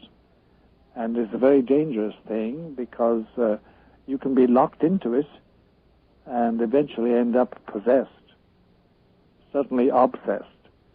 And it is a very tempting one for many people who have psychic gifts. I had an interview with somebody there a few days ago, and he wants out of it. He originally entered it voluntarily because it corresponded to his sensitivity, and he felt that he could get certain wisdom from it. Now he knows it's slavery, and he wants out of it. And he will get out of it, too. So the middle plateau is a very dangerous thing, and people who use Ouija boards, who do transcendental meditation, yes, who engage in spiritual seances, properly so-called, who indulge in black Wicca, or in direct cultivation of demons, they are entering willy-nilly the middle plateau, and it's very dangerous. It is very dangerous. All right, let us go to the lines. On my special line, you're on the air with Father Malachi Martin. Good morning. Good morning, and thank you for Good morning. my call. Oh, you're going to have to speak up. I can barely hear you. Where are you? Barely hear. Oh, okay. I'm in Seattle, Washington. Yes. And thank you for taking my call. I'm a 48-year-old woman, and I grew up in a couple of orphanages, and I had Christianity thrown at me my entire life. Yeah. And there's one question that no minister or priest has ever been able to answer for me, and this is why I feel that I am an atheist. And that is that I have a daughter that's an adult. I love her unconditionally. And I assume that my ability to love her unconditionally is minute to what would be God of the universe, the creator, if there is one. And with my daughter, I would never say to her, if you don't love me, I'm going to send you to hell. And that's what I understand that Christianity is all about, and that God of Christianity is about. That if we don't love him and obey him, then we're going to be sent to this horrible, horrible place and suffer eternity in the hells and the belly of fire. And that's when I don't understand that, Father Malachi. I don't understand it. I know, ma'am. I get exactly what you're saying. It's not as and I'm not saying this about you, but it's not as crude a belief or as rough a belief as that. It's not an either or in that horrible sense. If it were, then that would be a most unloving God. Well, and I would agree with you. What's that? That is how I have felt. I know, but that is not. Explain it to me, please. Well, that's not exactly the picture of things. The essence of it, it would take a very long time to go through it all. But the essential is this: that there are certain things which please him because they conform to his godly nature and his godly will. And by the way, I'm sure you observe most of them. The moral laws, the ethical laws, honesty and purity and compassion and gentleness, and, living a decent life, and loving your neighbor, not doing obvious harm to anybody, really, except incidentally or in a fit, but not as a policy, not being an evil person. And one senses that from the accents you're using and the words you're using. That's what he requires as his practice. And if somebody lives like that, there is no way they can go to hell. There is no way they can be punished because they are fulfilling his... You're the first person I've ever heard say that. They're fulfilling his will. Now, there's this about it, that God is infinitely patient because he's God, and he has an individual knowledge of each person's soul and being. He knows my every thought, and he knows the marrow of my bones. And the point is that he measures his graces to suit what I need. But there is no way on earth, if I practice love of my neighbor and love of myself too, I don't mutilate myself, I don't desecrate my body, desecrate my soul with evil or my body with excess, and I do my duty and I live a normally good life, there is no way on earth that God would even dream of punishing me with hellfire. No way at all. So, but that's really, I've cut it down to the essentials, ma'am. Yes. But that's the essentials of it. This God is love. Well, I hope that helps you. Obviously, it's an answer you've never received before. That's true. And I've listened to you since '92, and this is the first time I've called, and I really appreciate your program. Okay, well, thank you very much for the call, and good luck to you. God bless you, ma'am. East of the Rockies, you're on the air with Father Malachi Martin. Hello? Hi. Yes. Hi, how's it going? I need to speak to Art Bell if I can, please. You are speaking to Art Bell with Father Malachi Martin. Speaking to him? Yes. Oh, this is great. All right. Well, then, what it is I'm practicing white magic and everything, and I don't know. I get it. Can I let you in on my story? How much time do I have? Well, we're coming up to a break, but you will be obviously a very interesting call. So, what I'll do is hold you over. Where are you calling from? I'm calling from Jacksonville in Florida. Jacksonville, Florida. All right. I'll tell you what. Stay right where you are. Thank you. And we'll do our break and come back to you. All right? Sure thing. Back now to Father Malachi Martin and my caller who claims to be practicing white Wicca. Caller, you're back on the air. Hi, how's it going? My name's Richard. Richard, okay. You doing good? All right, cool. Well, then, yeah, everything that I'm fixing to say kind of it kind of goes with everything that you've been talking about the last few days with Bible codes and so on and so forth with what you were talking about today. Well, anyways, my best way to describe it with which I think his name was Steve, who he was talking about a few days ago. Well, anyways, I'm like blabbering. I'm like so. You are blabbering, so get to the point, please. All right. Okay. The best way I can describe it, sir, would be echoes. All right. Say when everything first started out, right?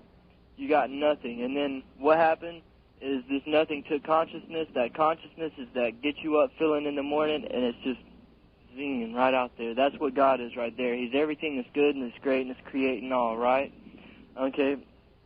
As far as Satanistic goes, I mean, you can stretch it out on a line. Okay, on one end you got totally just hell, and on the other end you got just heaven, and in the middle you got what y'all were talking about earlier, the third plane. That's what you might want to call the color magic. That's what's easiest for most people to understand. Is that the world you're in? Excuse me? I said, is that the world you're in? No, what are you talking about, man? I'm talking about what you said when you came on the air, that you practice white Wicca. I practice it's not white Wicca, it's just... All right, then thank you for the call. You're not even consistent with what you first said. On the special first-time caller line, you're on the air with Father Malachi Martin. Hello. Hello? Hello. Oh, okay, I'm on. Oh, these New Agers make my teeth hurt, Art. I've been practicing Wicca for about 30 years plus, and Father Martin there sounded so in touch with everything.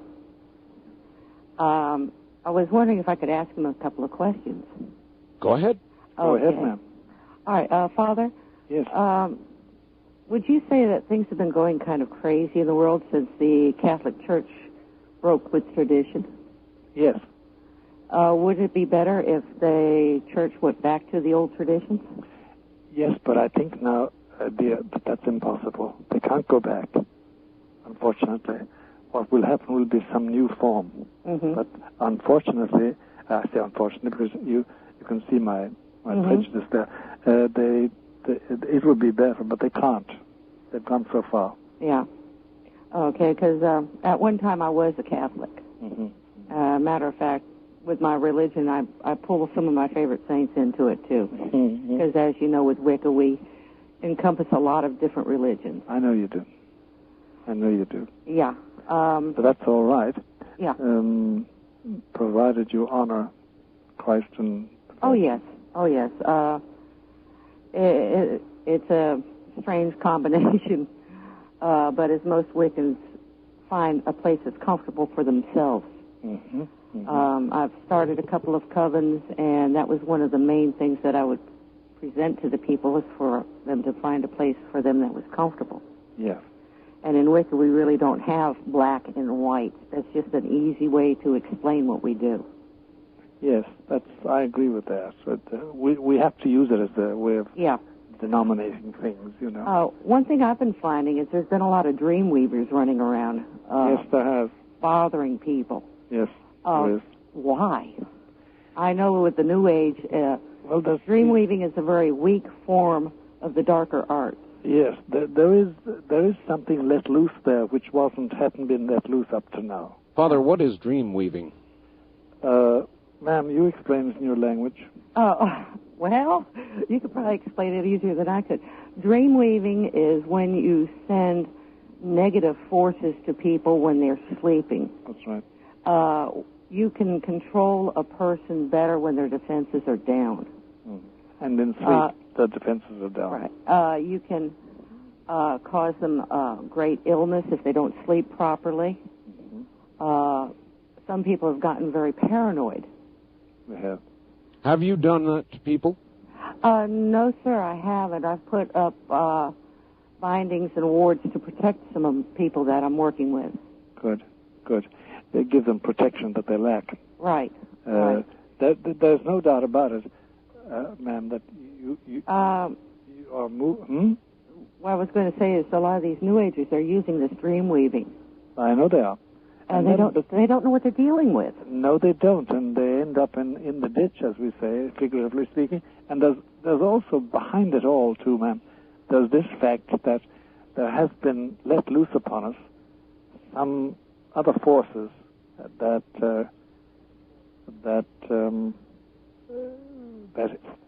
help dream weaving of an evil kind. Yeah. And we're trying to combat that, and that's very difficult. It's very difficult. And it accounts for an awful lot of insomnia. It accounts for an awful lot of disorder in families and disruptions and divorces. It accounts for a terrific amount of damage. Oh, yes. And I've also noticed there's a lot of imps running around lately. Yes. Pardon me? Imps. Imps. What are those? For want of a better definition, minor devils that are mischievous. Yes, that's the closest definition I can come to. Yeah, it's a good way of putting it. They are mischievous or mischievous, as you say. They are devils. They belong to the middle plateau for the present moment. That's their plane of activity. And they can be called poltergeists, if you want to call them that. They behave like poltergeists at times. There are a lot of those, but I think that's all part of this avalanche that's been let loose upon us. I don't know why, but that's the way things have gone. And as you said, it did coincide with the disruption of the Catholic tradition. I don't know why. Wildcard Line, you're on the air with Father Malachi Martin. Good morning. Wonderful to speak to you again, Mr. Bell. I just tuned in, and I heard mention of the Catholic Church. I wonder if Mr. Martin could give more insight in what is actually going on with the Catholic Church. Well, provided I don't scandalize you or hurt your feelings. Me. Well, you know what I mean. I have to be careful because it's one of the few things that my gentle Lord Jesus condemned was to give scandal.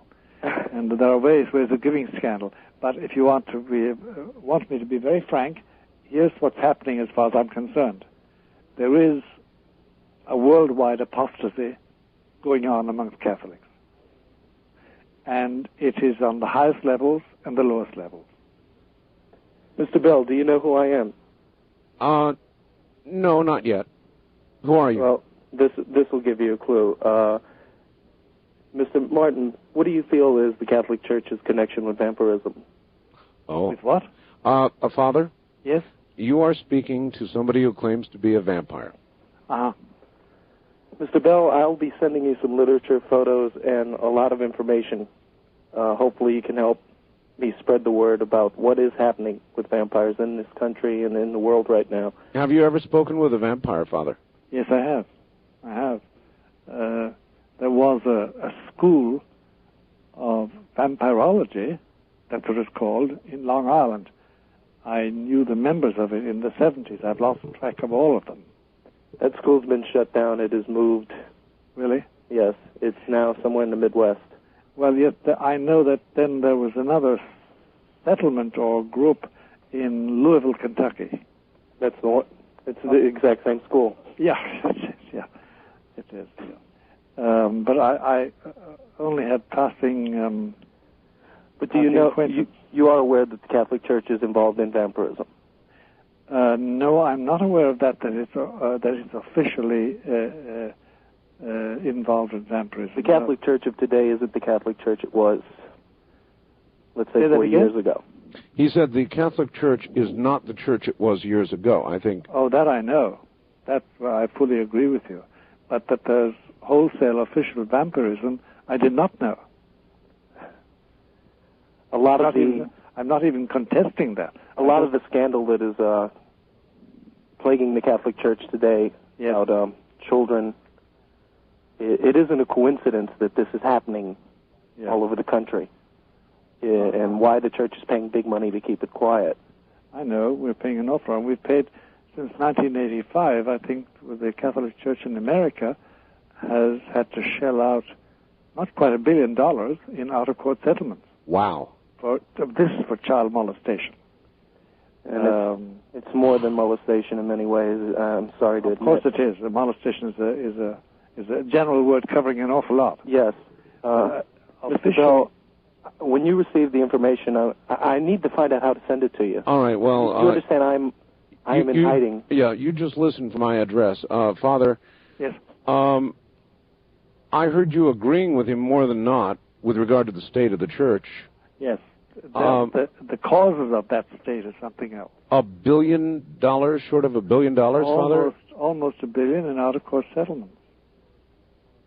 Why is there so much evil that it requires that kind of money to cover it? Well, Art, you've asked me the $64,000 question. If we knew why this plague has descended upon us in the States, just in the United States of America alone, we'd be very happy because then we could do something about it. We don't quite know. Now, by the way, it doesn't involve more than 4 to 6%, and it's the official figure, of the clergy. But the damage is huge. And the reports we're getting about Europe and Ireland in particular are very discouraging. The same plague, which I call it, is afflicting those places, beginning to afflict them. But now that it's due to vampirism, that's something new in my horizon. All right. East of the Rockies, you're on the air with Father Malachi Martin. Hello. Hello there. No, I guess I didn't push the button. Sorry about that. West of the Rockies, you're on the air with Father Malachi Martin. Hello. Oh, all right. This is Stephen in Albuquerque. Albuquerque, yes, sir. Yes, on KOB. Father Martin, it's been a pleasure and an inspiration to hear you on our show. Thank you very much for saying that, sir. I wanted to relate two experiences to you and would sort of like your thoughts on it. Yes. One was a number of years ago. I was involved in, I was experimenting a little bit with shamanism. Yeah. And I had a rather negative experience. I tried to induce a shamanic trance. And shortly thereafter, a large blue and red bird with a very long beak appeared before me about 3 feet away. And its beak started pulling, like, the best way I can describe it is a stream of energy from my chest. At which point I invoked the name of the Lord Jesus Christ. And the bird disappeared. And my question on that would be what your thoughts on shamanism were generally, and if it is purported to be a positive endeavor by those who practice it, why I ended up having this negative confrontation. That's one story that I'd like you to comment on. The other is that my father passed away about 4 years ago under very painful circumstances after long protracted illness. And about 2 months ago, I had a visitation from him. Did you see him? I didn't see him. I was upstairs, and I was asleep. At least I believe I was. And I felt myself moving downstairs, and I picked up the phone because the phone was ringing, and it was him. And he said, as only my father would have said at the time, he said, "Things sure are different on the other side," and which is very characteristic of something he, like he would say. Yes. And it was amazing because I wanted to ask him a million questions about, how he died and some family conflicts that had arisen from the circumstances of his death. And he said, "I don't have time to talk, but just be true to yourself, be happy with who you are, and I'll talk again later." All right, Father, from that, I would ask you, do people communicate with people who have passed on? Do they really communicate with them, or is this a concoction of their own needs in their own mind? If it were merely a question of being a concoction of their own needs in their own mind, that would be one thing. At least it's innocent. The difficulty is this, that our friend here from Albuquerque, who's been very frank talking to us, he endeavored to practice shamanism, and shamanism is an open door to the middle plateau, and that middle plateau is dominated by spirits not friendly to our souls, and they can deceive us, and we can be hoaxed without our knowing it. And especially when it's a question of somebody we love, like my father, or my mother, or my sister, or my brother, or my friend, my wife, my husband, I can be deceived. And there's only one sure way of avoiding being hoaxed, and that is submitting it all to a very sharp rule of discernment, which would take a long time to explain right here and now, but it's spiritual discernment, because anything touching the spirit, and this I say also to our friend in Albuquerque, anything touching the human spirit, anything invading my soul, my will and intellect, that's how my soul has got to, is of prime importance, because I'm sitting duck for angels and devils, and I must make my choice, and I must be careful what friends I make. And I would advise him to be very careful about practicing shamanism. He had one experience which was a warning to him, and obviously he's protected. Otherwise, that bird would have tore his heart out. All right. You're on the air with Father Malachi Martin. Good morning. Yes, sir. Good morning. You know the man who calls about the vampirism and all that? Yeah, he called a little while ago, yes. Back in the 70s, I used to take a lot of hallucinogenics, acid. Yep. Yeah. And one night a vampire was in the corner of the living room up by the ceiling and hit me like in seconds. And ever since then, I've had a form of sexual obsession that, I've studied the Bible, but Father Malachi, I know the verse where you're ever learning, but you never come to the knowledge of God. Yes. And it's like I cannot break away from this. I know the Bible inside and out. No. I would advise you to seek out an exorcist, because what you describe is a form of obsession. demonic obsession. It's not quite possession. Well, otherwise you couldn't be talking like you talk. That incident happened like in a matter of seconds. Oh, yes. You know what I mean? I could see that thing in the corner by the ceiling, and it hit me, and I knew it had hit me. It's instantaneous. It takes just a moment of time.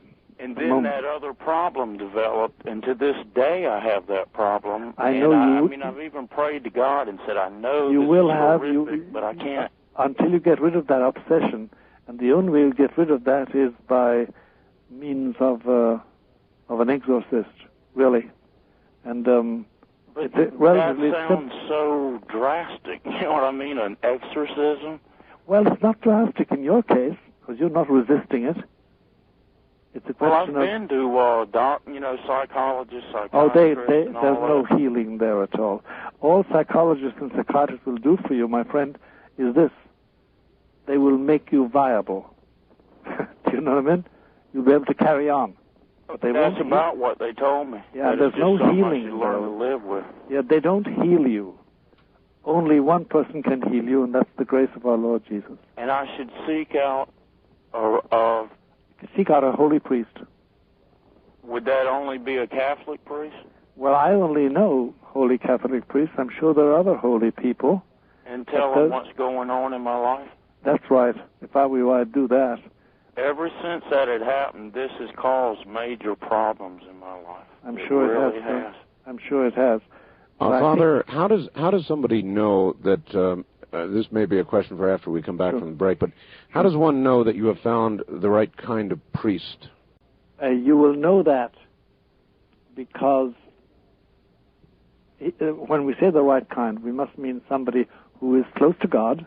Somebody capable of recognizing this. Exactly, and has the expertise in dealing with it, because, there's nothing worse than an ignorant priest who doesn't know what to do. Nothing worse than... Or one that costs the church a lot of money, as in... Wow, yeah, that's but talking in the context of good men, good stupid men can do just as much damage inadvertently. Do you understand me?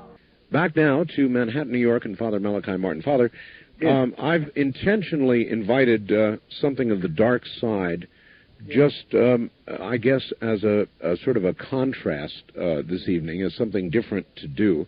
Yes. Maybe I shouldn't do it. I don't know. No harm done. But you know what?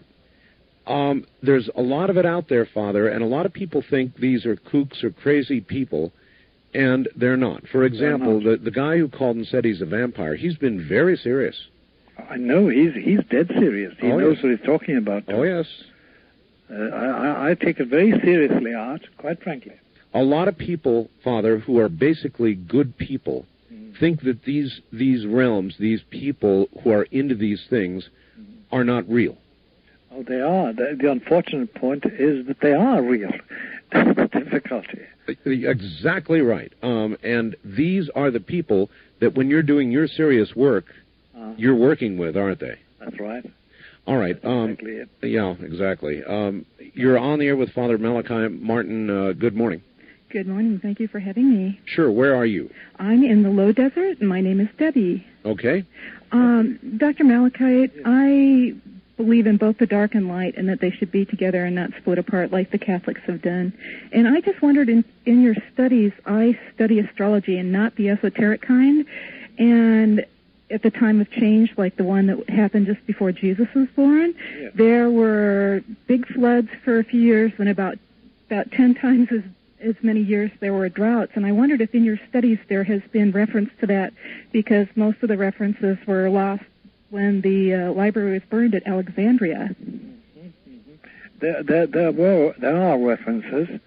There is a set of men called the Church Fathers, and they lived between 100 AD and 600 AD, taken those as cliché dates.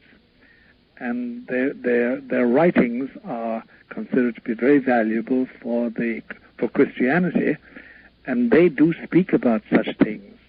They speak about such climatic changes, climatological changes, I should say, and calamities of various kinds with water and earthquakes and mainly floods and volcanoes. They do. You're right. I'm curious about something you said, ma'am. You said you work with the dark and the light. How do you do that? Well, I don't separate it. I think that both are a natural part of our environment. And so, and in fact, I'm really worried about some tendencies with the new age. I'm glad people are trying to get in touch with themselves, but I'm sure the doctor knows that a lot of the people who are learning channeling from other people who don't really know anything seem to have more contact with things that the Catholics would call incubus and succubus than they are with having contact with anything that would give us valid information. And I just, in that vein, I wonder if he's had to cure a number of people who, well, there are people who say once you open the door, it's really hard to get it shut. And I think these people, in their innocence and wanting to see just the good and the light and the happy, aren't looking at what they're doing. I know, you're right. There is a lot of innocent mistakes there, which end up in a lot of pain. I think that if we could have a long conversation, which we can't have tonight anyway, when you say you work with the dark and the light, those are traditional things within Christianity itself. Oh, absolutely. I grew up in a Christian household. I know. By the way, there's a balance beyond the union of dark and light, too, which I'm sure you have come to or will come to. Sir, when I was a child, the people who worked with the person that was the missionary in our town who had been to India accused me of being bodhisattva. So I kind of look at everything because I'm supposed to be here to look at the whole picture. Well, the role of bodhisattva is, has a, I don't know how to put this, but it has a parallel within Christianity itself. A bodhisattva is just... Wasn't that the John the Baptist? Yes, mission? It's a question of sacrificing oneself for one's fellow man, for one's fellow people. There's nothing disruptive or evil about the bodhisattva, in my view, at all. Thank you very much. It must be understood very carefully. Well, I hope you feel better. Well, thank you. I really appreciate you letting me talk. All right. It's been a pleasure, ma'am. Take care. East of the Rockies, you're on there with Father Malachi Martin. Hi. Hey, good morning, Art. Good morning, sir. Where are you? This is Lance, a fifth-time caller from Park Hills, Missouri. All right. I'd like to ask your guest a question. Sure. Is it possible for a person to be a lycanthrope and not be evil? Yes, it is possible. Within the framework of your question, I must say, yes, it is possible. Yes, it is possible. In other words, can lycanthropy be kind of a gift? Yes, it can be. And like everything else, it can have a good purpose or an evil purpose. Father, would you get a little bit away from the phone for me? I'm sorry. Pardon me. It's all right. I haven't spoken with a man with this outlook for quite a while, and I got excited. Well, let me understand, because I don't understand what he just said. So would you explain lycanthropy to Art? Well, lycanthropy, the definition you'll find in most dictionaries is the delusion a person suffers that they believe that they're either a wolf or a werewolf. That's you? Not by that definition. No, that's not his. Let's see. I don't know how to describe it in my terms. Well, do the best you can. Tell us what you think you are or what you feel. Well, it's mostly in dreams. I don't believe in werewolves in like the real world or anything. Yes. But I've had lycanthropy in my dreams. And, well, that was just a question I came up with while I was listening to your show. Oh, I'm glad you did. It's not necessarily evil, but it would be interesting to find out why you have those lycanthropic dreams. It really would. Do you want to know, caller? Yes. If he can answer that. How does he find out, Father? He must pray, and there's this, but it can be generational in the sense that it can come from factors which he inherits with his flesh and bones, because accompanying that, there's an ancestral influence. And that's something which I can't, at this distance, I can't perform, you know. Okay, just to make something clear, I don't dream of ripping people's throats out or anything. I know you don't. I know you don't. It's mainly being a wolf with other wolves out in the wilderness type dreams. That's right. Sometimes if I do take that half-state form, those dreams, it seems like instead of killing people, I'm saving people's lives. Like I've had a lot of dreams recently of saving people from fires. Well, that's the good version of it which you share. That's why I say it can be good and it can be evil. Mm-hmm. But I'd want to know much more about you, sir. So you don't hear a lot of this sort of thing, then, Father? No, there's a certain quantum I've come across it in a certain amount of people. It's a minority as far as my experience goes. But I've heard about it and talked with them. But I've always had to inquire about their families. Mm-hmm. There's a generational aspect to this, which must be thought out, especially if it's as a negative effect. When it has a positive effect, as it has in as this man just said, then I still would inquire about it, because I'd be very curious. It's a rare trait. Oh, I'm learning a lot tonight. West of the Rockies, you're on the air with Father Malachi Martin. Hi. Hello? Oh, it's me. Oh, hi. Yes, hi. Where are you? San Francisco. Okay. And my name is Tiziana, and I'm a first-time caller, and it's an honor to speak with both of you. Thank you. I had my question for Father Martin is that I needed some advice on how to respond to my 5-year-old daughter's question. And namely, she came to me and asked me with quite a serious and inquisitive tone and said, "Mom, why when I'm alone I feel like there's someone watching me?" And additionally, before she even asked me the question, I just intuitively knew that she was going to ask me that specific question. And maybe I could attribute this to the fact that I'm also quite sensitive, and I've had episodes where I've been intuitive or, I don't know, psychic, whatever you want to name it. And I also have felt that I have been watched, or I feel someone's watching me. And in particularly, I felt it strongly when my sister had passed away, and it was during a traumatic time in my life. And what I did during those times is just naturally, I just kind of called out to God, to Jesus, and I felt at ease. Now, I don't think that my daughter's experiencing the same thing as I am.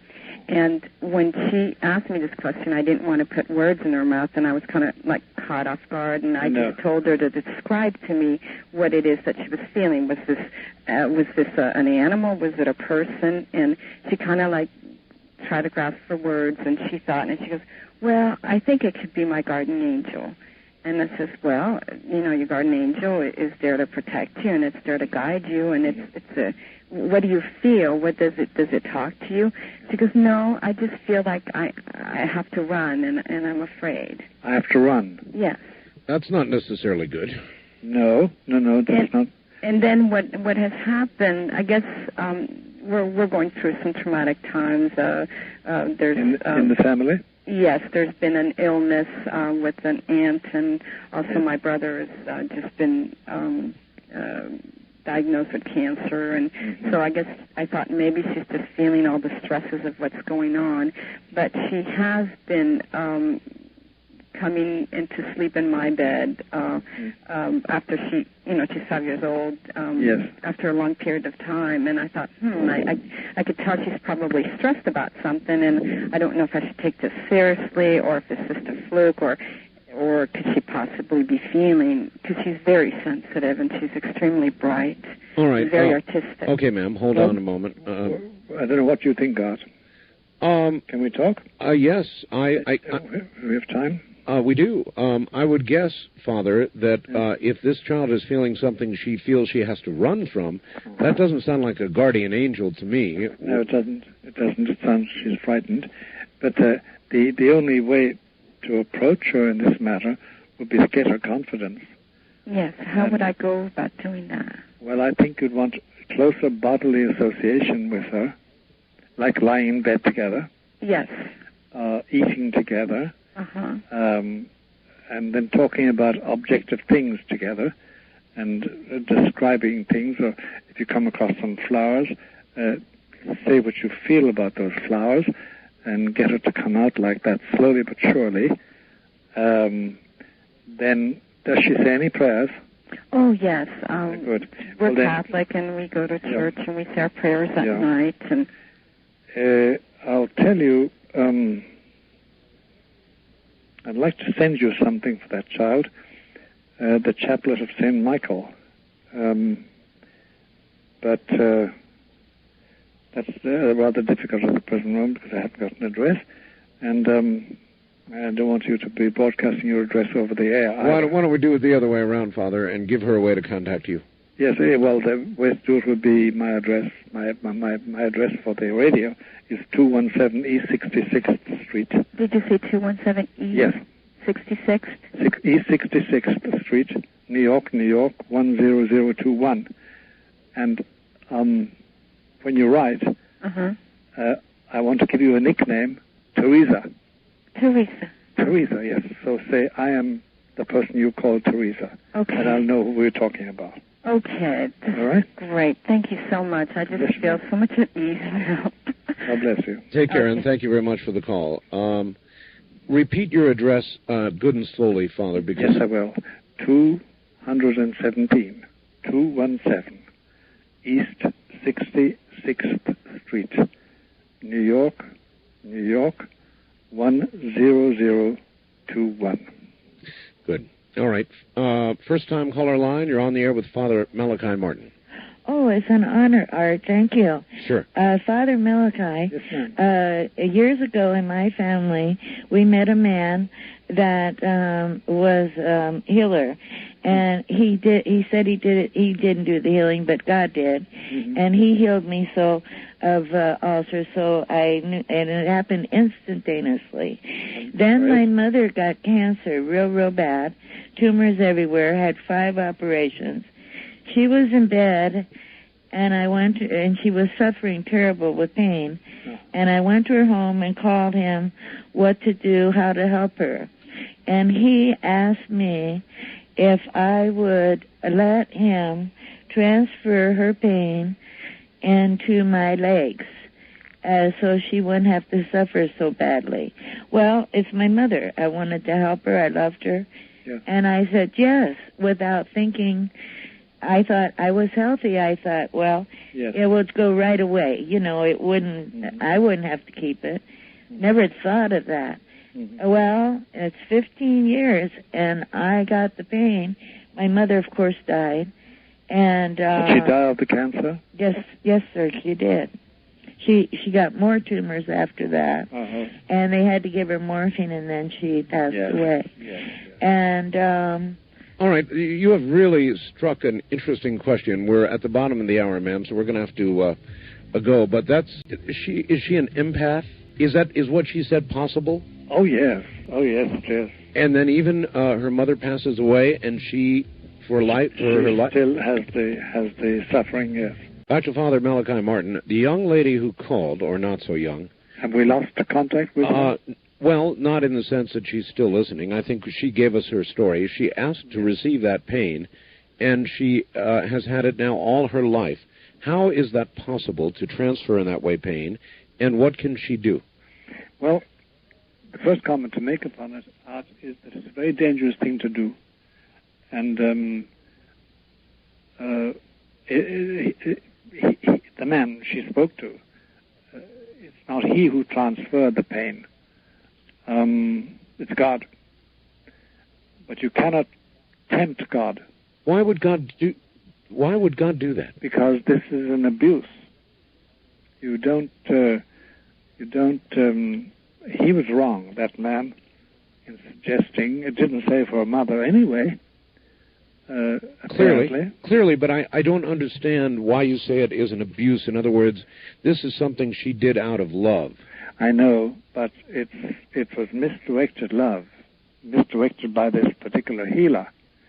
And you're not supposed to do that. You're supposed to accept from God and heal if you can by other means, but not by that sort of substitution. Offering up of yourself. Yeah, it has always been condemned by Christianity from the very start. Because the ancient healers, pre-Christian, and then at the same time, in early Christianity, the Roman and Greek healers used to practice this sort of healing and substitute healing, as we call it in the books. And it's always been condemned by Christianity as wrong. Just wrong, because you don't choose these things. It's one thing to sacrifice your life for somebody else, to save their life when they're drowning or when they're being bitten by a mad dog or whatever, or killed by somebody cruel, and you let yourself be killed in their place. That's number one. But in the matter of disease, and you're fiddling with God's providence in a way which is not holy, not good. Okay. Christianity has always condemned it, substitute healing. All right. What does she do now?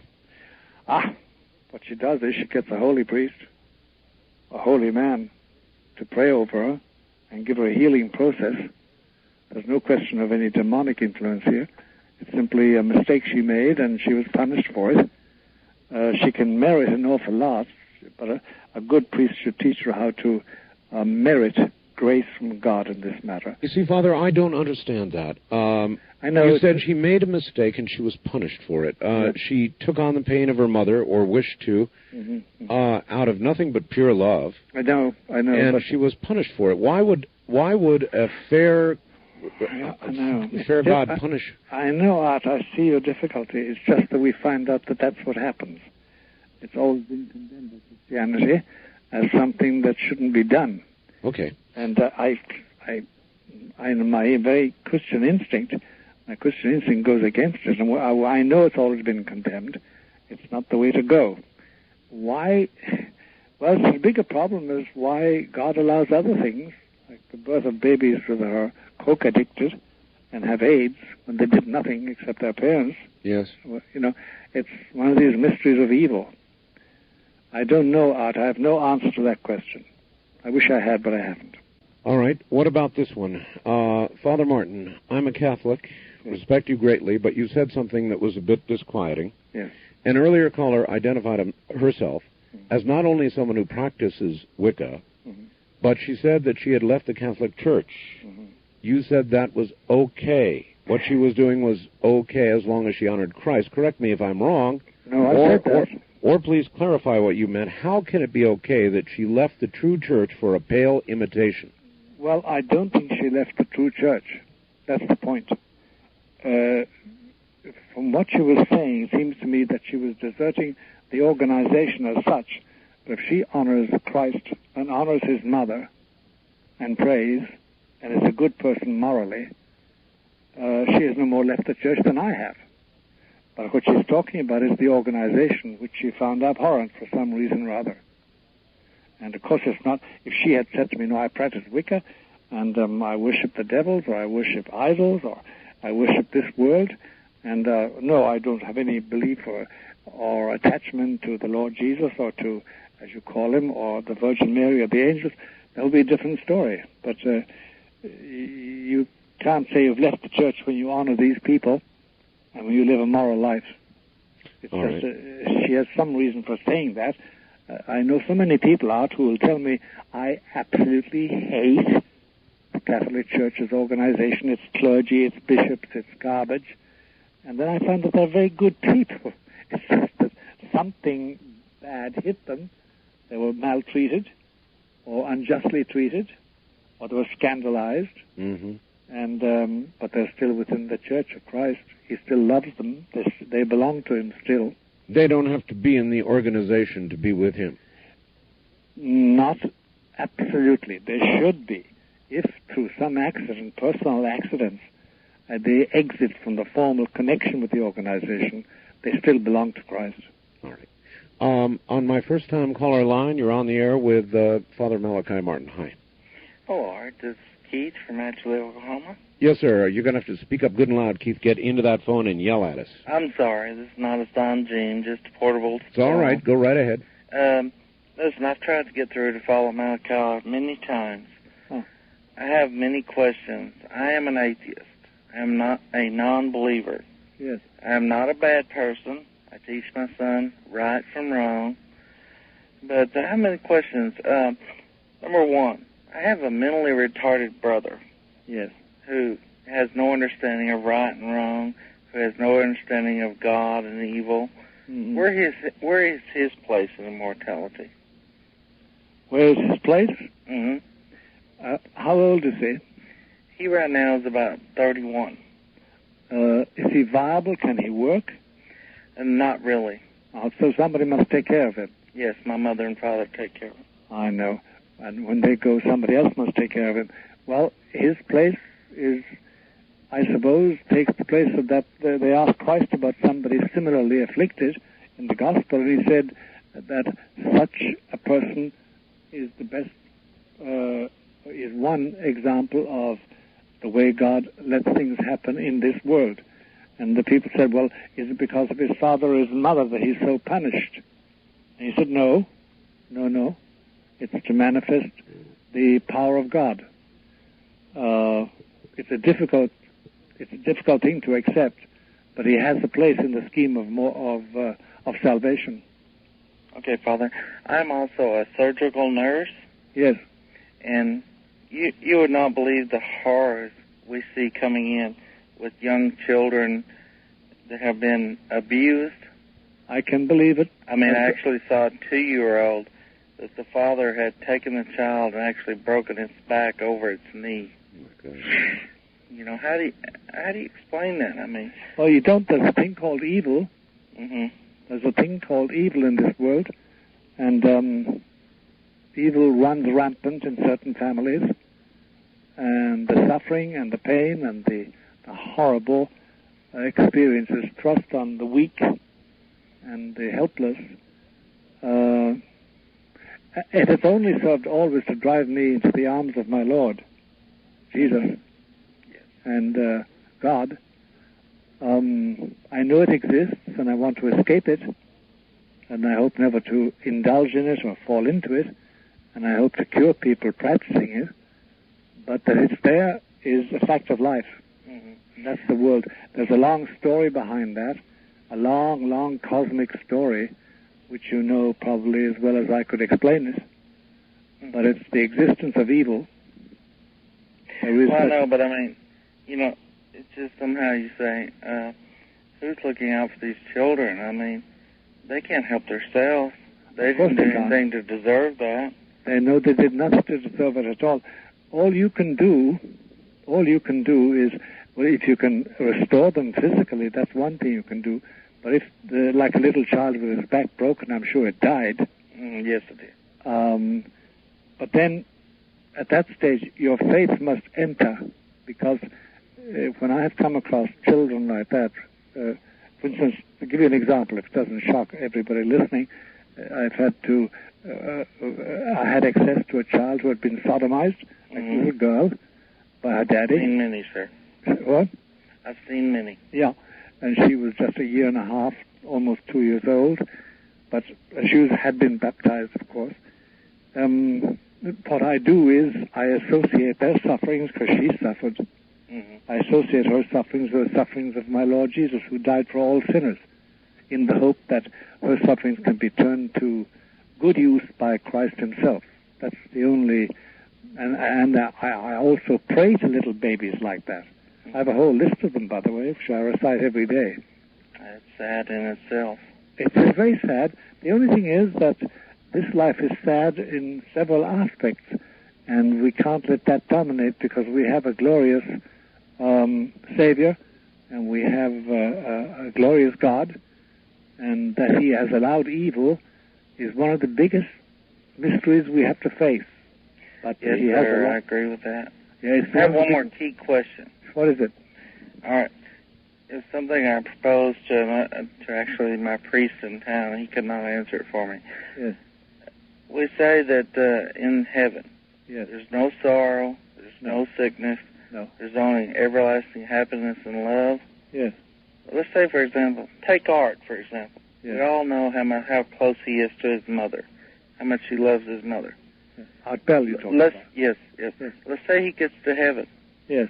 And for some reason, it's just an example, his mother isn't there. Yes.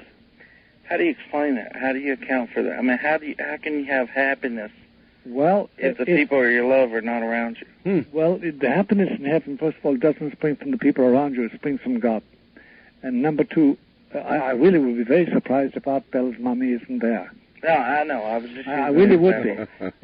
I really mean that. No, I understand. I was just using it as an example. Look, it's more likely that you'll be missing me. No. We won't be missing you, Art. We're going to make sure that you come upstairs with us all.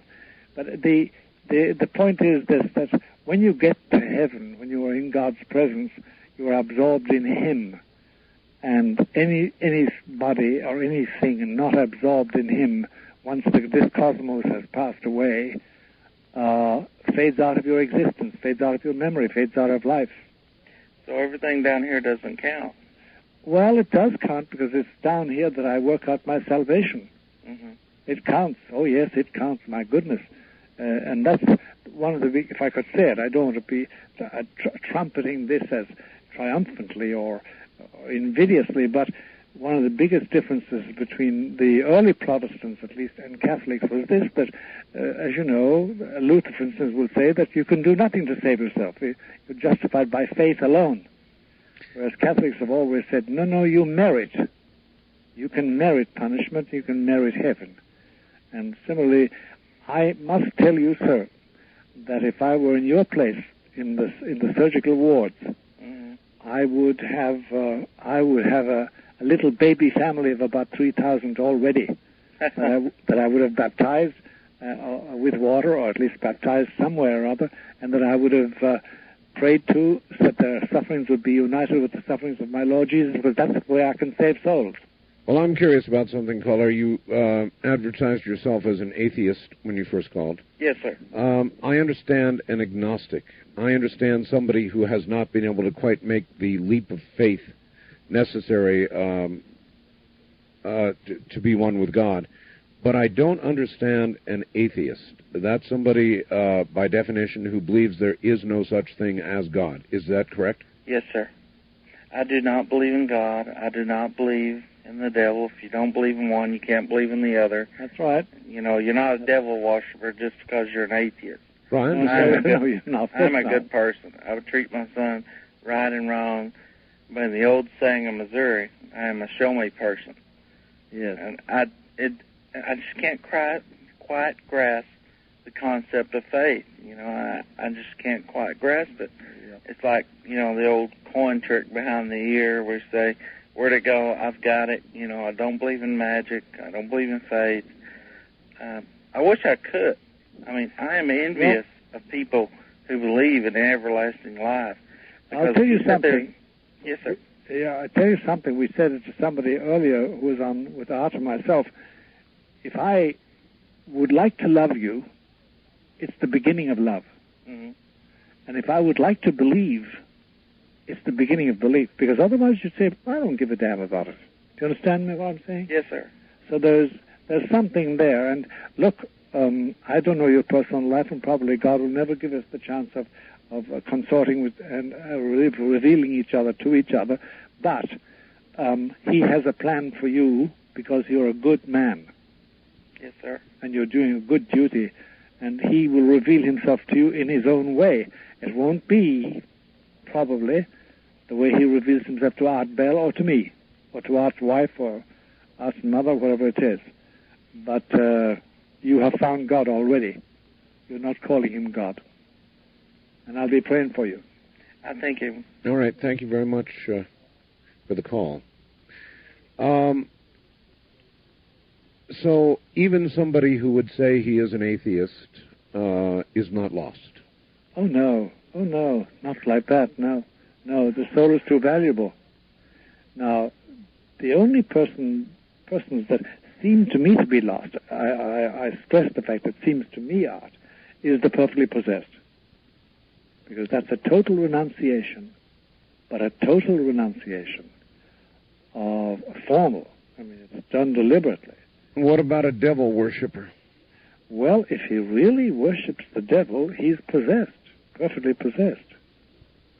You can't worship the devil, really worship him as the prince and as everything for you. I thought of, as I listened to you describe a perfectly possessed person, as someone who would not so actively be engaged in worship of the devil specifically, but might have cut a deal. Well, once they cut a deal, there's an act of worship implied, and usually takes place. All right. Usually takes place. East of the Rockies, you're on the air with Father Malachi Martin. Hello. Hello. How are you today, Art? All right, where are you? I'm in Austin, Texas. Yes, sir. Oh. Yeah, and I believe it was you, Art, first of all, that was asking why there was such a big change in the Catholic Church, and I was just going to suggest that if you think about it, there's probably no other religion anywhere that's quite as organized as that. So if you're wanting to weaken something, that'd be a good place to hit first, wouldn't it? Yes, it would. He's quite right. And for the father there, I wondered, has he encountered any things that are left from before there were, I guess you'd have to say, heaven and hell were separate? I really don't understand the question fully. Please. Things that were around before there was a world. Before there was a world? Yeah. Well, the Lucifer and the Satan and the other devils that we deal with today existed before there was a world. Mm-hmm. Anything besides them? Yes. Yes? A whole lot of stuff for which we have no human names. Oh, now there's an answer I did not expect. Yep. It's very hard. There's no name. We have no human names because we have no physical images. So we can't have human knowledge of it. It's very hard to explain this. And it does belong to the dimensional area of life, but not quite the tridimensional area that we know. See, if it doesn't bore you too much, here's the idea that the universe as we have it today is a reconstructed universe. Okay. Oh, look, this is... I'm going to ask both of you to hold on, and we'll pick up on this after the top of the hour, okay? This is too good to let go. So can everybody hold on? Sure. Certainly. All right, good. Both of you then. Back now to Father Malachi Martin in Manhattan. Father, how are you holding up? Fine. Could not be better, Art. All right. This was one of the most interesting questions or answers to a question I've heard. Caller, are you there? Yes, I am. All right. The question was, what was on earth, if anything, before man? Father, you said that Satan and his disciples were here, but you said there were others as well. Yes, I take it, Art, that the phrase you used just now, on earth, is just refers to the tridimensional existence that we know by our senses. Yes, sir. Okay. Now, what impedes our minds understanding the answer to Daniel from Austin's question, is the fact that our minds and our education has been geared, as it were, programmed on the idea of evolution, Darwin's evolution, the Darwinian idea of evolution. Mm-hmm. And it's a mythical idea, and it has nothing to do with reality, and doesn't explain reality. But it's in our minds, and it blocks our intelligence. If you read, and I may seem to be rambling, Art, but I'm not really, if you read the first 12 chapters of Genesis, particularly the first 6 or 7 of them, mm-hmm. you will find that interlaced with names and supposedly historical references, there are phrases and sentences which suppose the existence of beings for which we have no names. They're called the sons of men and the sons of God, the B'nai Elohim, as they call it in Hebrew, and the daughters of men, etc., and the giants that lived in those days. You find all this. And the old Yahwist writer, the old writers composing, putting this Bible together in the 9th century BC, from the records they had, were doing their best to make a coherent statement, and all they could do was gather testimony. What I was referring to was this, that it would seem, it will take a long time to explain it though, it would seem that the universe as we know it today, you and I and Daniel and the rest of us, is a reconstruction of a universe that was almost destroyed by the first phase of God's creation, namely the angelic world. And the very form of our bodies, is an ad hoc restoration by God. And we won't have this sort of a body when we're in heaven. We will have our bodies, but not this sort of a body.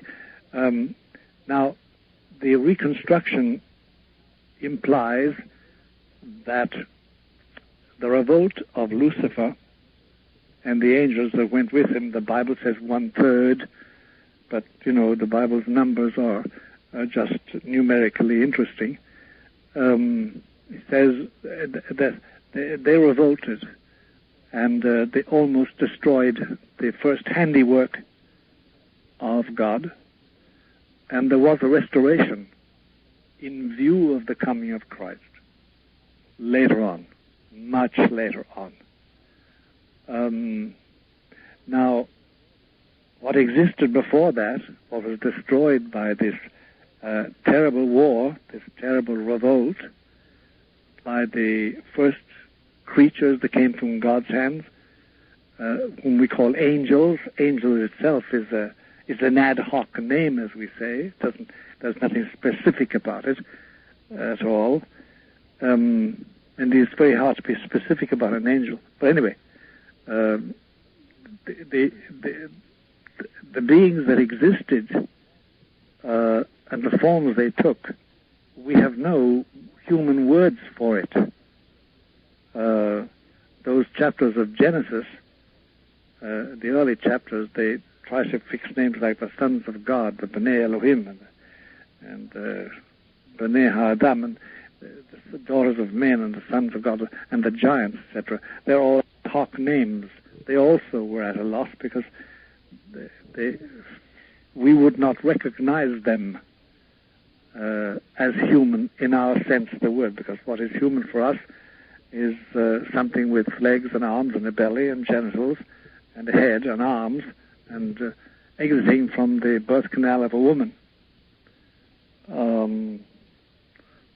But then what we're left with, and where we can track it, but it's a difficult and a long tracking process, is this, that there is this middle plateau, which is the remnant of the old original created material cosmos, and that on that plateau, Lucifer and his crowd still function and will until the last day of this cosmos, when it's all blown away by the breath of Christ's mouth, and only heaven and hell exist. Now, that may not be much of an explanation, but at least it's the start. It's the first level of an expression or explanation of what I meant. Help you out, caller? I was wondering if you had very much problem dealing with those type of entities that are leftovers. If I stay with my protection, no. If I step outside my protection, yes, I have what can be literally called a hell of an amount of trouble. Okay. Wildcard line, you're on the air with Father Malachi Martin. Hello. Good morning. Good morning. Where are you, sir? My name is James. I'm from El Paso, Texas. El Paso? Yes, sir. I myself have been practicing Wicca for a number of years. Yes. And in growing up, I was around many people who had, I guess in one way or another, stepped into the occult. You know, my mother was into astrology. My father was part of the Rosicrucians back in the 70s. Yes, yes. And my wife was featured in a book called Something in the Blood. It was about vampiric lifestyles. Uh-huh. And in dealing with all that, I found on the market, you know, I read it quite a bit, Mm-hmm. and I found a void in books that deal with occult crimes. Mm-hmm. And so I am putting together a manuscript on a book, and I've researched occult crimes quite exhaustingly. Mm-hmm. And I have a question for you, Father. Yes. I found that many of the people who do commit these horrid crimes were tormented as children. You know, were probably picked on in school, had abusive parents. That's right. That's right. You're right there. Do you feel that perhaps, in your opinion, the devil or demons have been pushing at them since they were children, or is this something that the parents have pushed on and they have simply found an opening to grasp the soul of these people? The analysis, the only analysis for the moment that satisfies what I have found anyway, is as follows. You see, if you abuse a child, the child can take it one way or another. Now, supposing the child is, say, 4, 5, something like that, or even 6, but anyway, in that young age, out of infancy, but not quite in boyhood or youthhood, if they take it badly, they can fall under the influence of the demon. Mm-hmm. If they take it well, which they can, they don't. And what's the deciding factor? Their free will. And that's where there's an initial act of will. I think that everybody who comes into existence in this world, sheer infancy is one thing, where you simply, your mother is your world, and her breasts are everything for you, and you just. But once you start getting any knowledge, any appreciation of the world outside you as outside you, there comes a moment, some stark personal moment, all by yourself, when you make a decision. And I think you make a decision between light and darkness. There's a man called Jean-Paul Richter, a German writer. He's dead now, but he said that he was born in the Black Forest. His father was a woodcutter, and they lived in a small hut. And there was a pile of manure outside their door always, because his father had horses to drag the lumber. And he went out one morning when he was 2.5, 3, about 2.5 or 3 years, and he climbed on top of the manure just to look out, because it was an easy thing to climb, and he heard the cock crowing, and he saw the first rays of sunlight over the tops of the pine trees, and he heard himself say to himself, "Ich bin ein Ich." I am an I'm a self. I am me. That sort of a moment of choice. Well, I think that once you exercise free will, I'm sorry if I held the receiver badly out. Oh, I was about to talk to you about that. Yeah, I'm sorry about that, lad. I've just corrected it when I get excited. The point is that you can make a choice at that early age, which puts you within the realm of the demon, or you can make a choice and put you in the realm of the angels. And why you make that choice, I do not know. I do not know the factors. I do not know. I think free will is the most extraordinary gift and the most dangerous gift we have. Do you feel that it is easier for the demons, or however you choose to embody them, to influence children who have lived abused lives? Yes, I think it is. Because no matter how lovely a child is, no matter how pure it's born, no matter how unsullied its mind and will are, it still has what Christians call original sin, that is the lack of grace. And once tempted to hit back at somebody hurting you, really tempted to do so, puts you within the realm of the demon. But it's more problematic than the latency period, which is problematic in itself. That early period between birth, after ensoulment, birth, and then early infancy.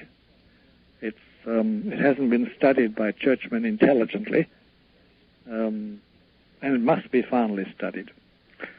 Okay, one more quick question, Father. Sure. How does the Catholic Church deal with a lot of the crimes going on out there? I've noticed even, with my wife, she gets, pen pals that write to her through the book. And there's quite a many children out there falling into the fantasy vampire, whole phase there. Yeah, the difficulty today in America, my friend, it's terribly hard to say how the church should behave or used to behave, because belief in the devil, belief in positive evil, has fallen through the roofs in the Catholic Church today amongst the clergy. And a lot of bishops simply don't believe in the devil, don't believe in positive evil. Everybody is good, according to them, and there's no such thing as evil, really. Devil? No. Devils? No. Hell? No. God is hell? No. God is too good. And it's a goody-goody theology. This, Father, has got to be the fifth time tonight I've heard vampirism mentioned. Yes, I know, because it is a one spreading evil. It is still spreading. It's a new thing, and it's part of the lust for blood. And there is vampirism, as it is practiced today, is a means of worship of Satan when it's really practiced. All right. Blood. Murder. Yes. With malice and forethought. Yes. Mortal sin, yes. Yes, certainly. Certainly. When the state, any state, executes somebody for the crime of murder, yes. What is that? Well, I don't know what their motives are. It all depends what their motivation is. I know that if I were to approve of capital punishment for a person who is an established murderer or murderess, that there is the question of justice. I take your life deliberately, maliciously, knowingly. I must restitute, just as if I steal $100 of yours, the judge is going to say to me, give him back his $100, and I had a fine to it, but you give him back you must make restitution. All right, Father, we're going to pick up on this. Sure. We'll be right back. Father, are you there? Yeah, of course I am. All right, good. Well, then, if murder is a mortal sin, then when the state takes a life, it is something else. Yes, it is, because the motivation, the intention is what makes the difference. And the state has felt it is empowered to inflict this loss of life as a punishment for an unjust action on my part, if I am the person involved. As to the justification of that, that's something else, Art, which has engaged a long debate for a long time about various things. What to do about it? If I do take somebody's life, shouldn't I be deprived of my life? This is the argument of the people in charge in favor of capital punishment. Yes. The others say no. The best punishment is life without parole in prison. But the others respond, no, I'm sorry, you still are alive. You don't deserve to be alive. You've killed. You've deprived somebody of their life. And the debate goes on. All right. Wes, call us toll-free at 1-800-618-8255. Desert of California. Gary, we're going to have to start all over again. The only thing we don't let you do on this program is give your last name. Oh, I'm sorry. So let's begin again. Garrett from Mojave Desert. That's the way to do it. All righty. Okay. Good morning, my friends. Father, I had a question. Yes. I think today, a lot of our trouble is we forget who we are and what we're striving towards. Mm-hmm. I wondered if you had any comment on the 30-something volumes the Vatican has recently released and is held back since the 30s from Luisa Picaretta, called The Books of Heaven. Yes, I haven't read them all. I've read a lot of Luisa Picaretta. What revelations and impact do you think they might have on the ongoing changes in the Church and for us? Well, it's very voluminous, and it's basic Catholic doctrine. There's no doubt about that. What difference it will make, it depends on who practices it and if it is practiced. If it's put, because she has a definite program. There is a definite program involved in her writings. And the writings are honored by everybody, cardinals and bishops and priests and nuns and people. I've heard it I don't know what the effect of it is going to be. Pardon me? I've heard it called a guidebook for the future Church. Yes, that's a difficult thing it is called that by a lot of people, but she doesn't face, not quite formulate the problems that we have today. Presumably those will be the problems of tomorrow. The main problem being the total disintegration of the organization. The Pope, Bishop, Priest, Nun, Diocese, that structure is decaying, is obsolescing, and is not reviving. The structure of the Church is up for grabs, and she doesn't touch on that. She does talk about the spirit of the Church, and she does talk about the call to holiness and the reasons for striving for holiness and the rules for it, but the precise difficulty we're passing through, she doesn't deal with. Is it true that she lived on the Eucharist for 60-some years alone? Yes, this without was eating any food? Yes, this was verified, but she's not the first one. Teresa of Connorsouth was the same thing, and the Nazis certified that because they didn't believe it, and they isolated her, and she lived right through it all with the same food only, just the host, the consecrated host. So Luisa Picaretta, but it's not the first time in history, and it won't be the last. Yes. All right. Thank you, Father. It's very inspiring. Yes. All right. Thank you very much, caller, and take care. This is the end of side one. Please leave the cassette exactly where it is. Good morning, gentlemen. Morning. I have a couple of questions for Father Malachi. The first one is I'm a Christian, and but I love Art Bell. Uh-huh. And we share that common love. And so many people think that they're contradictory to one another. Like, I'm not saying so much of Art's philosophies are just like mine. Like, I'm not saying there are aliens. I haven't seen any. I know Art's seen a couple of somethings now, but I haven't even been that lucky. But I still hold open the possibility that they're there. And why is that contradictory with Christianity by so many people's standards? Do you have any idea? You better formulate that question. Well, I can formulate it. In other words, why is it so contradictory to Christian theology that there may be others? I mean, here we're discovering some form of life, microbial, albeit at Mars. Yes. There may be life on Jupiter. Life is beginning to look to be very common, not uncommon, and yet the concept is rejected by fundamentalist Christians. Well, they shouldn't reject it. I don't think they should reject any factual evidence in our cosmos. They should not reject it. And I don't think my church officially is guilty of that.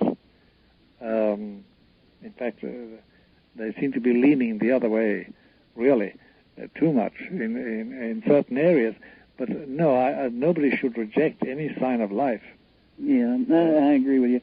I'm Keith in Columbia, Missouri, too. I'm sorry, I forgot that. But my other question is, Father Malachi, I've recently been doing this Bible study that comes up with the Catholic Church as being the Antichrist. Yes, I know. And I'm sure you've heard these questions. My first introduction to when I was down in Missouri was that somebody told me that the Pope was the Red Lady of the Mediterranean, and that we're plotting the downfall of all the nations. Well, there's a bunch of things to think about other than that. For one, for just a couple of simple, fast things. The changing from the Sabbath day from Saturday to Sunday is like a big one that just really jumps out at me. And the changing of the fourth commandment from remember the seventh day Sabbath day to just remember the Sabbath day. Are you a Seventh-day Adventist? I went to the church a couple of times and I kind of liked it. It's appealing. It is appealing, but I'll tell you what happened to me is I had a dream one night that the preacher came to my house and was going to talk to me and the wife and son. He said, pardon me while I go in the other room and get ready. When he come back, he had this thing around his neck, and that was all he had on. Oh, boy. He was nude. And it was just in a dream. But I was also just studying some of Daniel's dreams and interpretations, and I was like, man, is God trying to tell me something? So I never went back, but recently I thought maybe God was telling me everything you see with this guy, everything you get, that he's not hiding nothing. And so I'm going to go back again. Yeah, and say your prayers, because God will give you direction. There's no doubt about that. Yeah. I sure appreciate it, and Archie, have a great show. Thank you, my friend. Take care. Father, I have a question for you. Sure. It concerns the Vatican's intense, almost obsessive interest with astronomy. Yes. In Arizona, the Vatican, despite environmental obstacles that would not normally be overcome by anybody else, in conjunction with the University of Arizona, muscled its way onto Mount Graham and constructed an observatory. Yes. Can you enlighten me at all as to why they have such an obsessive interest in astronomy? Yes, I can. In general terms, Art. The reason is this. They've always had this, by the way. They've always had an observatory. Not always. It dates from about the 9th century A.D. But there's intense interest now in astronomy because of the contents of some of the secret revelations they claim were made in this century about the near future, involving stars, involving astronomical data. It's about as general a statement as I'd be allowed to make. Oh, I think I can read that one quite well. Okay, I'm sure you cannot. But there definitely is an interest of, because they're looking for the evidence they need to decide that certain things must be done. I understand, and I appreciate the answer, too. Wildcard Line, you're on the air with Father Malachi Martin. Hello. Hi, my name's Nick. I'm in Albuquerque. Hi, Nick. I had a question for Father Malachi Martin. I've always been really intrigued with this passage in Genesis. It's Genesis 6:4, where they make reference to the Nephilim. Yes. And in the Bible it says that they took notice of the daughters of the earth. That's right. And that they then proceeded to have intercourse, and that's right. And then they gave birth to the giants. To giants, and that. I was wondering exactly who the Nephilim are, and also if I imagine they're entities, or it refers to them as the true sons of God.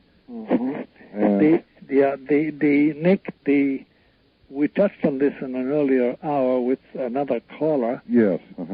And you probably heard that part of it. Yes. It's again, it's the analysis of what really happened in the beginning. Right. In the beginning. And as I said to Art and the caller then, we have no names.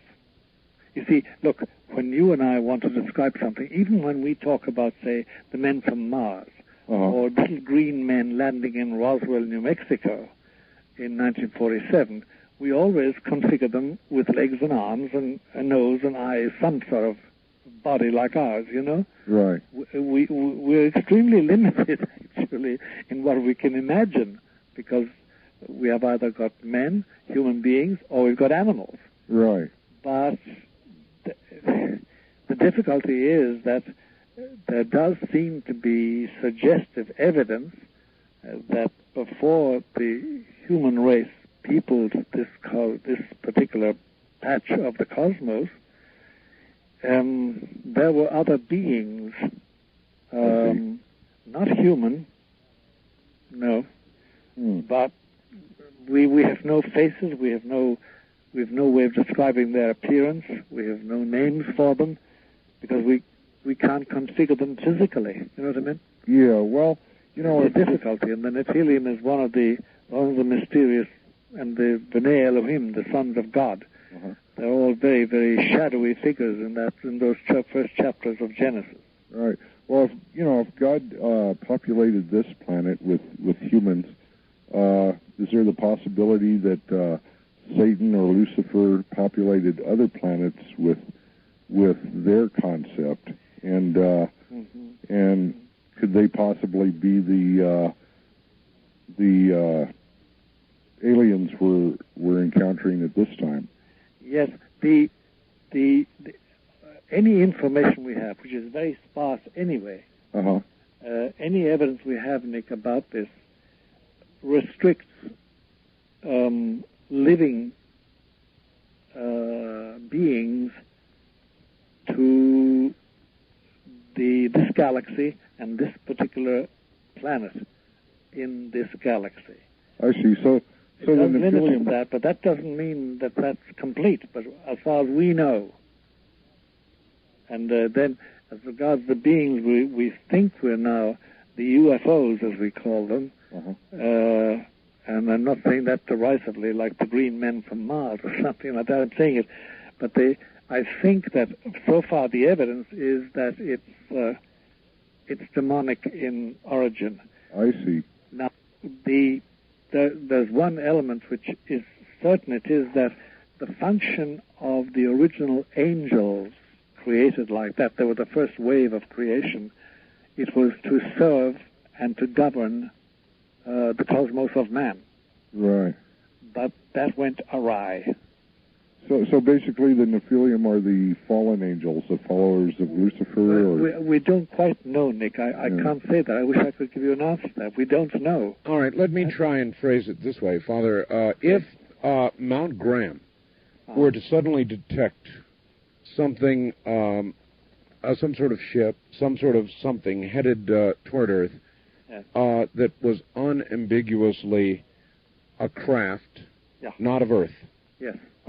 They would assume that automatically then to be demonic. Yes, although, yes, it's very hard. That's a hard question to answer, Art. It really is. I'd be going beyond the evidence if I said yes or no to that. It's a difficult thing to answer. It's a very difficult thing to answer. I don't know, Art. I must confess to you, I don't know. I wish I did, but I don't. Maybe it's one of those things that it is better not to know. Well, for the moment, yes. The only word we have on it is take care of things on this Earth. Don't worry about what happens on other planets. But it's amazing, isn't it? Let's all reflect on it for a moment. It's amazing how the interest this little machine on the Martian landscape has aroused. Yes. It's amazing. It's only a little machine on 4 wheels, and we're just talking about rocks. Yes. You know? Yes. But the idea of the whole thing has fascinated people who are listening to the broadcast and seeing that mosaic of pictures. So I don't know what to say about all that. To imagine that at one time Mars was like Waterworld, that there was a planet-wide flood, and that it was covered with water. That's a lot to imagine, Father. It is a lot. Where there was water, where there is water, generally there is life. That can be 3.5 billion years ago, and now it's a dried up desert of a planet. Yeah. Yep. It's very, very funny. You see, but Art, I must sort of show my colors in one sense. We do not know yet, and probably we'll have to wait until eternity to find out. We do not know the extent of the damage done by the revolt against God. We don't know the extent of that damage. Maybe we're looking at evidence.